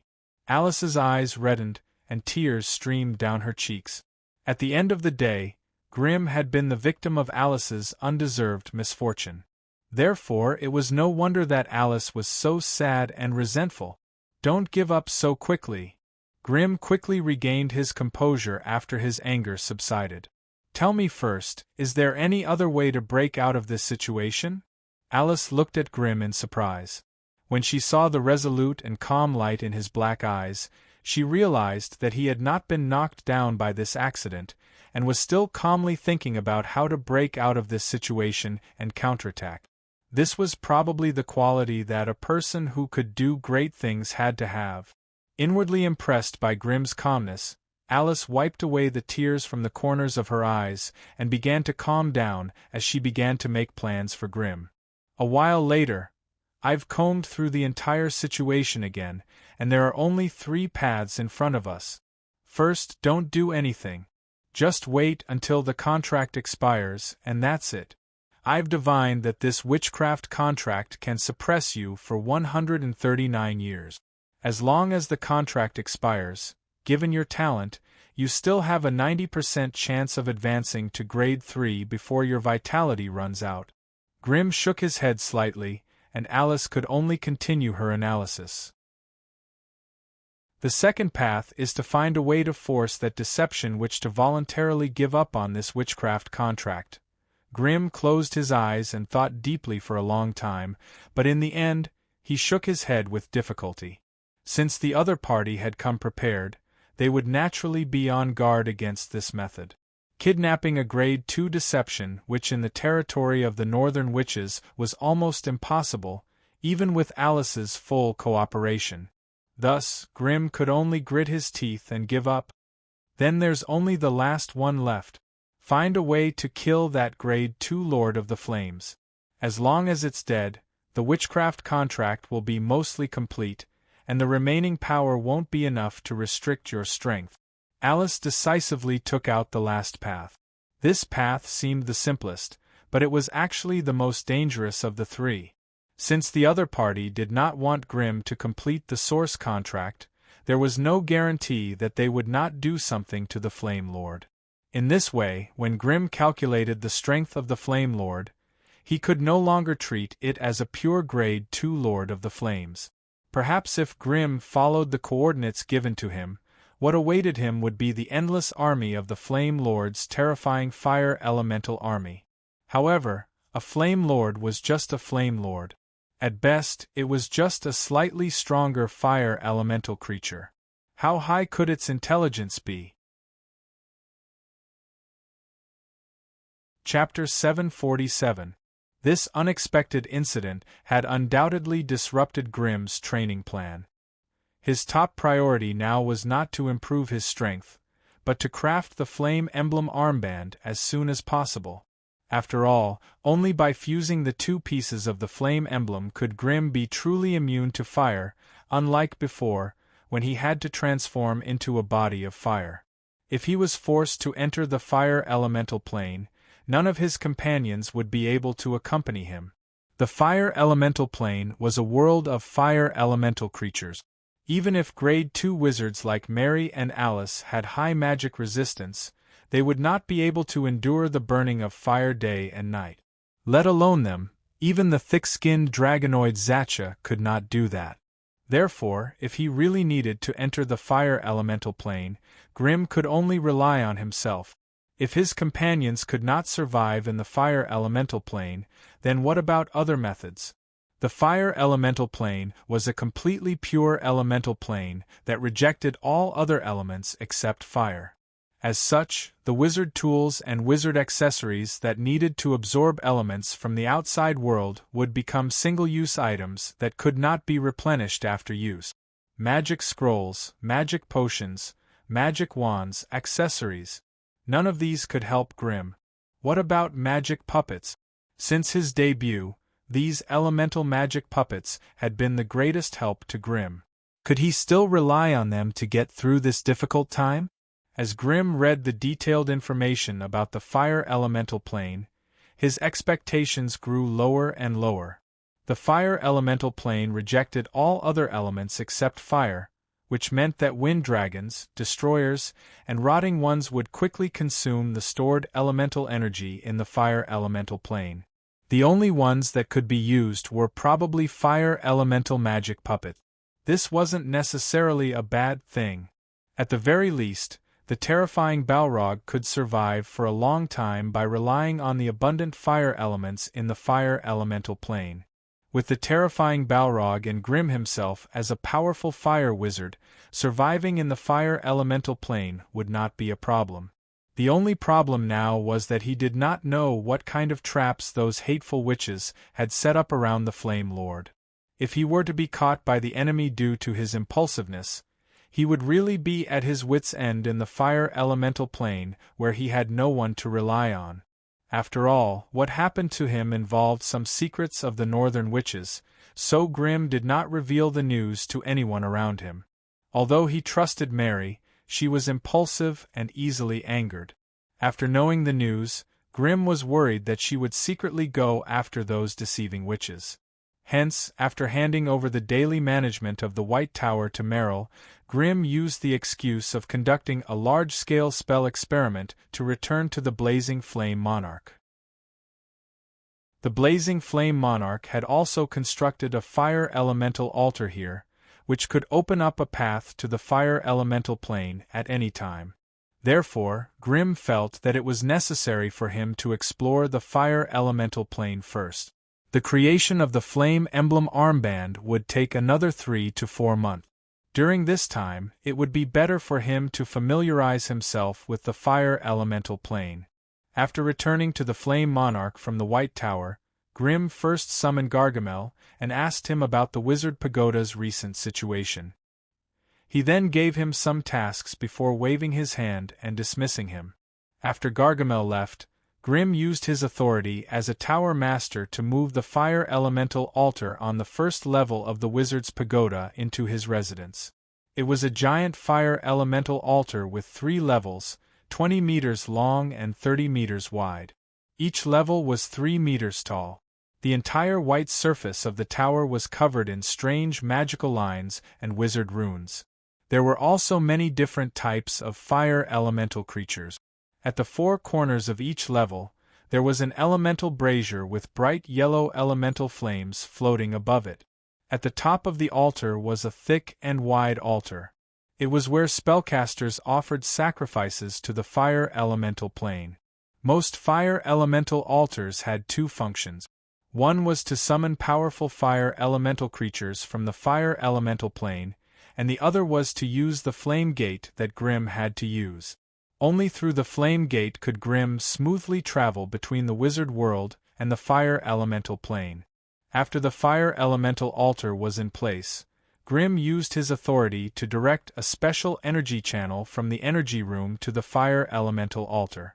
This way, he would not have to worry about the flame gate collapsing due to a lack of energy. After doing all this, Grimm carefully inspected the fire elemental altar. After making sure that there were no problems, he waved his hand and activated the fire elemental altar. As the abundant fire elemental energy continuously flowed into the fire elemental altar, the fire elemental altar began to light up from the base of the tower. Wherever the fire elemental energy passed through, the runes and magical formations on the altar began to slowly revolve and ignite a thick, steaming flame. On top of the altar, Grimm hesitated for a moment before taking out the destructive flame's wizard's staff that had been with him for a long time from his storage ring. This destructive flame's wizard's staff was a powerful staff given to him by Alice after she successfully leveled up. But now that Grimm's power had increased, this level 1 wizard staff was no longer suitable for him. Now it was time for it to display its abilities once again. Grimm raised his hand and gently inserted the destructive flame's wizard staff into the narrow slot in the middle of the altar. As the surging fire elemental energy flowed into the wizard staff through the altar, the destructive flame's wizard staff began to turn a fiery red. Then, it turned crimson-white and became brighter and brighter. In the end, the light emitted from it was so bright that one could not look at it directly. These rays of light floated above the altar and gradually gathered together, condensing into the shape of an illusory light door. Through the flickering illusory door of light, Grimm could vaguely sense the destructive fire energy on the other side of the door. The flame gate that led to the fire elemental plane slowly opened. The temperature in the magic room began to rise rapidly. The surrounding walls, floor and ceiling all began to emit light barriers, blocking the overflowing fire elemental energy. Otherwise, with the intensity of the fire elemental energy released after the flame gate was opened, even the enchanted stones would not be able to withstand the magic flames for a long period of time. At that time, the little secret here would no longer be able to be hidden. Grimm's tall figure stood in front of the flame gate. He raised his eyes and looked around. After making sure that all the defensive and alarm spell formations were activated and everything was going according to plan, he turned around and quickly stepped into the flame gate. This was a burning world. The sky was burning, the earth was burning, everything in the world was burning, there was no air, no food, and of course, no water source. However, just when you thought that this was a forbidden zone for life, and that there was no life here, this strange world would use its strange and distorted laws to tell you that sometimes, fire was also a form of life. After stepping into the flame gate, Grimm quickly lost all of his senses. There was no sight, no hearing, no touch, no taste, and even the sense of space was gone. In this strange and distorted world, the only thing that could help him was his external spiritual force. It was as if he had sunk into a dark and bottomless abyss. Everything around him was hidden behind a heavy curtain of darkness, and he could not see anything no matter how hard he tried. After a short moment of panic, Grimm regained his composure and quickly began to communicate with the AI chip. AI chip, what's wrong with me? Why can't I see anything? Beep. According to the laws of the elemental plane, there are no other elemental particles other than fire elemental particles. Hence, the human senses of the past are no longer suitable for this new world. Host must use spiritual force as a guide to reconstruct a new sensory system. Begin construction now. Beep. Accepting host's command. Constructing new sensory system. Estimated time taken: 7 seconds. 7, 6, 5, 4, 3, 2, 1. As the countdown was completed, Grimm felt the darkness in front of him slowly fade away. The outlines of objects near and far became clearer, appearing once again in his field of vision. A strange spiritual force rippled out in all directions like ripples on the surface of water, sending all the objects he sensed back to the source of the ripples. A brand new world slowly appeared in front of Grimm's eyes. Grimm slowly turned his body and carefully sensed this strange world. This was a desolate and quiet grassland. Apart from 2 or 3 sharp rocks protruding from the ground, there were no other objects or life. Grimm curiously squatted down and used his hand to touch the soft grass beneath his feet. The grass here was also completely different from the grass in the material plane. All the grass and wildflowers had no other colors, all of them were red. If not for the fact that the touch of his feet and hands were similar to that of the material plane, Grimm would have suspected that they were just flames that had taken on a different form. Grimm used a bit of strength and plucked a handful of red grass from the ground. He placed it in his palm and observed it carefully. It was just a bunch of ordinary grass, but from the roots to the leaves it was bright red. Even the soil that the roots brought out was a dark red. After the fire grass left the ground, it seemed to lose the endless supply of fire elemental energy. It began to wither and lose all signs of life in the blink of an eye. In the next moment, the strange fire grass in Grimm's palm, along with the soil that the roots wrapped around, exploded into sparks that filled the sky. Chapter 748. Damn it, isn't this fire grass? Grimm's jaw dropped in shock. In the sorcerer world, fire grass could be considered a low-level sorcerer's resource. A pound of fire grass in perfect condition could be sold for 2 to 3 magic crystals. But here Grimm stood up and looked around at the fiery red grassland that stretched as far as the eye could see. The astonishment and shock in his heart had reached its peak. He screamed in his heart. If he could build a stable fire door here and send sorcerers' apprentices to harvest the fire grass, the Crimson family's finances would immediately improve. But after thinking about it, Grimm's agitated heart calmed down. The reason he was able to stay here was because the wizard's pagoda was continuously supplying the fire elemental altar with a large amount of energy to support the fire door. To maintain the stability of the fire door, the wizard's pagoda would need to continuously consume energy. This meant that every second he spent exploring the fire elemental plane was continuously consuming the magic crystal reserves of the Flame Monarch's pagoda. Just harvesting fire grass alone would not be enough to support such an extravagant exploration of another world. Furthermore, the environment of the fire elemental plane was so harsh that ordinary sorcerers' apprentices would not be able to survive here. Even official sorcerers would not be able to stay here for long periods of time. Otherwise, the continuous burning of the flames would sooner or later burn through their protective barrier and deplete their wizard power. In this place, even survival had become so difficult, let alone carrying out long hours of labor. Thinking about it this way, the idea of sending people here to harvest fire grass was a joke.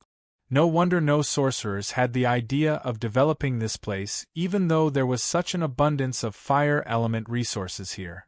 It turned out that the fundamental reason was that the gains did not match the cost. The gains did not make up for the losses. Grimm let out a self-deprecating laugh and dusted off the non-existent dust on his hands. He turned his attention to a few dark red rocks closest to him.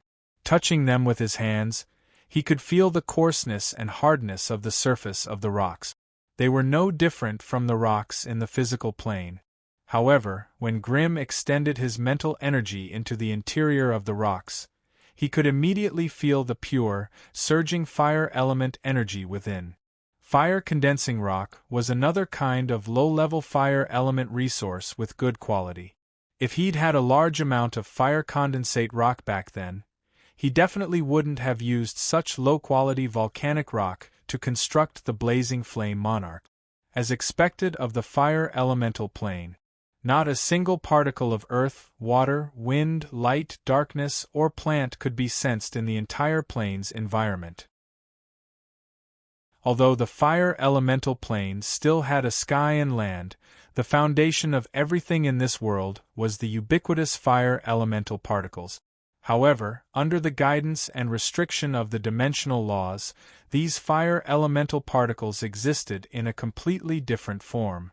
Once their special material form was broken, they would decompose into the most basic and primitive particles of fire element in the shortest time possible before merging back into this strange and distorted elemental world.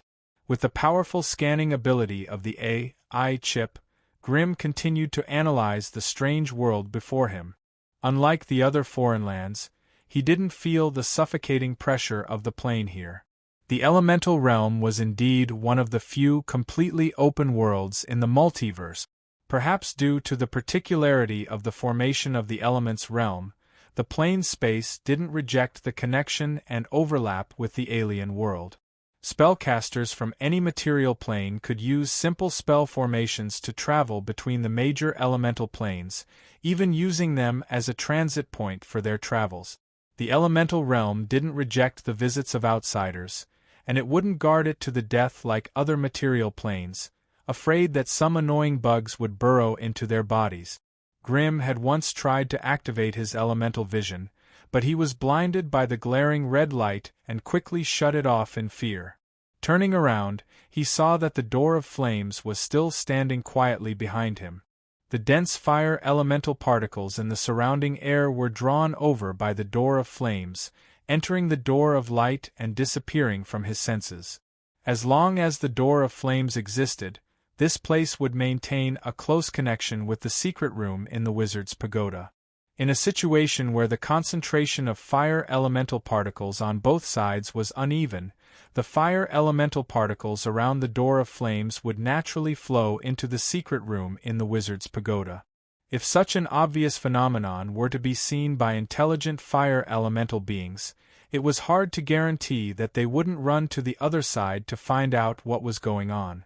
Since that was the case, it seemed like he had to set up some special wizard formations at the wizard's pagoda to prevent any ignorant fellows from running over to cause trouble. Grim placed his right hand on the door of flames, silently connecting to the Flame Monarch's pagoda in the other world. Under his precise control, the door of flames started to slowly collapse and shrink, finally turning into a strange space node the size of a thumb. After compressing the door of flames into a space node, it couldn't shrink any further. At least, with Grim's knowledge of space, he couldn't turn it into an invisible space singularity. Grim didn't remove the connection between the space node and the Flame Monarch's pagoda. As long as the space node existed, Grim didn't have to worry about his path of retreat being cut off. Even though this would continuously deplete the power of the wizard's pagoda, it was necessary for the space node to continue existing so that he wouldn't become a lost traveler. Once this spatial node disappeared, even if the blazing flame monarch immediately opened a new flaming gate, the chances of the gate being anchored in its original location were minuscule due to the error of the plane's movement and connection. It was extremely likely that it would appear in any region within 1,000 kilometers. If he was unlucky, it could even appear underground, inside a rock, or inside the body of an unlucky soul. If that happened, it would be extremely difficult for him to find it. The reason why Grim inserted the Destructive Flames wizard's staff into the wizard's pagoda as a carrier to support the Door of Flames was to leave a clear dimensional waymark. The Destructive Flames wizard's staff had been with him for a long time, and he could clearly sense every elemental rhythm on it. That was why it was the perfect dimensional waymark. In this brand new world, the consciousness of the dimension was both friendly and unfriendly to Grim. In his body, after several advancements, the part of him that belonged to the fire wizard had become abnormally active. He was like a wanderer who had been away from home for a long time, and he had an impulsive and irritable urge to rush into his mother's embrace. As for the part that belonged to the human race, it deeply felt the terror of this world, and it became abnormally depressed and dispirited. At this moment, Grim still maintained his human form. His flesh and skin were completely covered by a bright red membrane, and he didn't have any contact with the air in this world. After all, with a human's flesh and blood, in such a brutal environment like the fire elemental plane, he wouldn't be able to last more than 3 seconds before he was burned to ashes. Even with Grim's strength as a level 2 fire wizard, he would still feel the pressure of the harsh environment if he didn't transform into his body of flames. Grim even attached some of his fire energy to his clothes to resist the invasion of the fire elemental plane. Otherwise, he would have no choice but to shamelessly run around naked. After doing all this, Grim threw out a wizard-level earth elemental puppet. The 3-meter-tall earth elemental had just clumsily climbed up from the ground when it was engulfed in flames. 27 seconds later, the wizard-level earth elemental puppet silently disintegrated with the sound of its crystal core exploding. Its half-meter-thick clay shell was directly burned through by the flames, and the demon puppet core hidden deep within its body was burned into charcoal. As a result, in a situation where no one attacked it, it only lasted for 27 seconds before silently dying here.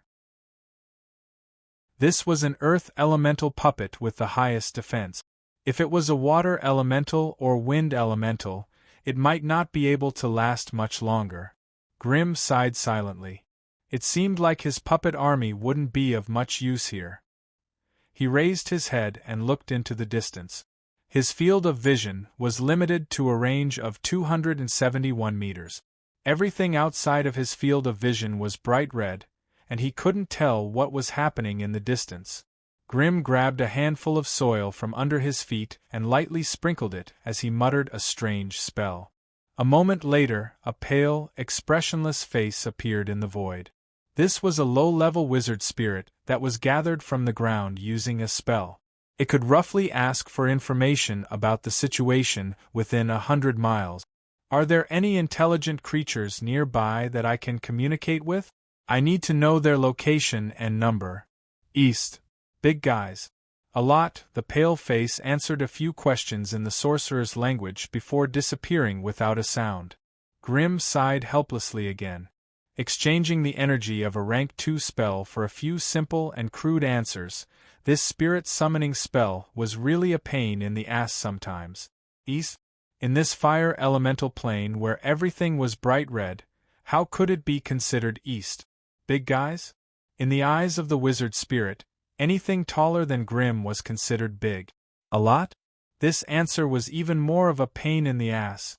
How much did a lot actually mean? However, in this unknown world, it was already not bad to have this kind of information. Grim rubbed his head with difficulty. He could only place his hopes on the AI chip's analysis. Since it was a wizard spirit summoned by a spell, it naturally followed the rules of the Magi. Soon, the AI chip confirmed the location of the east and marked it with a blue arrow in Grim's field of vision. Grim looked to the west and pondered for a moment. In the end, he followed the direction of the blue arrow and ran. The contract indicated that the rank 2 Lord of the Flames was somewhere in the west. However, Grim was still at the stage of exploring the fire elemental plane, so he couldn't think about killing it for now. Chapter 749. In the direction pointed out by the shaman spirit, Grim encountered a group of flaming spirit. Compared to ordinary fire elementals, these humanoid flaming spirits possessed basic intelligence and social attribute. They were entrenched on top of a burning black mountain, refusing all creatures from the outside world to get close. From the looks of it, they seemed to be guarding something. Grim stealthily approached the black flaming mountain, silently observing the actions of the burning flame spirits. These flaming spirits were indeed huge. Even the young ones were 3 meters tall. As for the grade 1 and grade 2 ones, they were 5 to 7 meters tall. From the outside, they looked like a group of humanoid creatures made of bright yellow flames. They had humanoid bodies, arms, and heads, but the parts below their waists were hazy clouds of fire. After observing for a long time, Grim could not distinguish their gender. Perhaps these elemental creatures did not have gender at all. While Grim was silently observing, most of the young flaming spirits hid in the black mountain to play, not leaving it for even a moment. As for the adult flaming spirits, they formed patrol teams, constantly patrolling around the black mountain. Each team was made up of 6 flaming spirit. The leader was grade 2, while the rest were grade 1. At the top of the black mountain, there were some holes that looked like beehives, which might be their nest. However, due to the presence of the patrol teams, Grim could not get too close to the black mountain, so he could not find out what was going on. All the fire elemental creatures lived in the fire elemental plane. They did not need food, water, and air like humans, but they still needed an endless supply of fire elemental energy. To be honest, most of the fire elemental creatures living in the fire elemental plane were extremely violent, and they desperately wanted to grow stronger. To them, a place where the dense fire elemental energy gathered was their home. Since these flaming spirits were using the Black Mountain as their home, there was either a strong fire elemental energy gathering point inside the Black Mountain, or there were some fire elemental items or treasures inside. Grim hid around the Black Mountain for a long time, and finally made up his mind to attack these flaming spirits. Of course, the main reason was that he did not find any Type 3 flaming spirits among them, and he urgently needed to accumulate some combat experience. So after hesitating for a long time, Grim finally couldn't help but make his move. This was a sparse forest at the foot of the Black Mountain. Tall, rugged fire trees were scattered in an area with a circumference of 30 miles. They had no leaves, no tender branches, and on their thick trunks, there were only sharp thorns that rose straight into the sky. Through the dark red skin, one could vaguely see the red viscous liquid flowing slowly inside. Its shape resembled flowing magma. The sharp roots of the fire tree pierced deep into the soil, desperately absorbing the abundant fire energy from the earth fire. In this cinder tree forest, a group of burning flame spirits was advancing silently. There was no day or night in the fire elemental plane, so most fire creatures had no concept of time. As long as it was a mission given by their leader, they would carry it out seriously. Only when more than half of the fire energy in their bodies was consumed would they return to their nest to replenish their energy. If there was enough fire energy in their bodies, they could even stick to their posts for years. As for this group of burning flame spirits, their mission was to patrol this cinder tree forest, so they had walked this fixed route tens of thousands of times. They were abnormally familiar with every cinder tree and every piece of land along the way. Their mission was, of course, to expel the low-tier fire elementals that wandered over and guard against the sneak attacks of other fire creatures. In the fire elemental plane, there were no grudges between fire creatures. The only reason they fought was to snatch each other's fire elemental gathering points. Therefore, the war between the two groups had never stopped. Today, this group of burning flame spirits once again set foot on this familiar path, silently passing through the eerie cinder trees that were baring their fangs and brandishing their claws. At the front of the group was the Grade 2 flame spirit that was leading the group. It was at least 7 meters tall. On its humanoid head, there was a pair of golden flames burning fiercely. When it swayed its body and slowly floated between the cinder trees, it could see everything within a radius of 1 to 2 miles. However, when they advanced less than half a mile into the cinder tree forest, a wandering fire elemental half a mile in front of them barged into their alert range. This was a beginner fire elemental that was only a meter tall and only had the strength of an apprentice. It walked between the cinder trees in a daze, as if it had yet to gain sentience. Of course, if it had really gained sentience, it would not have ignored the warning signs left by the burning flame spirits and barged into the vicinity of the giant black mountain.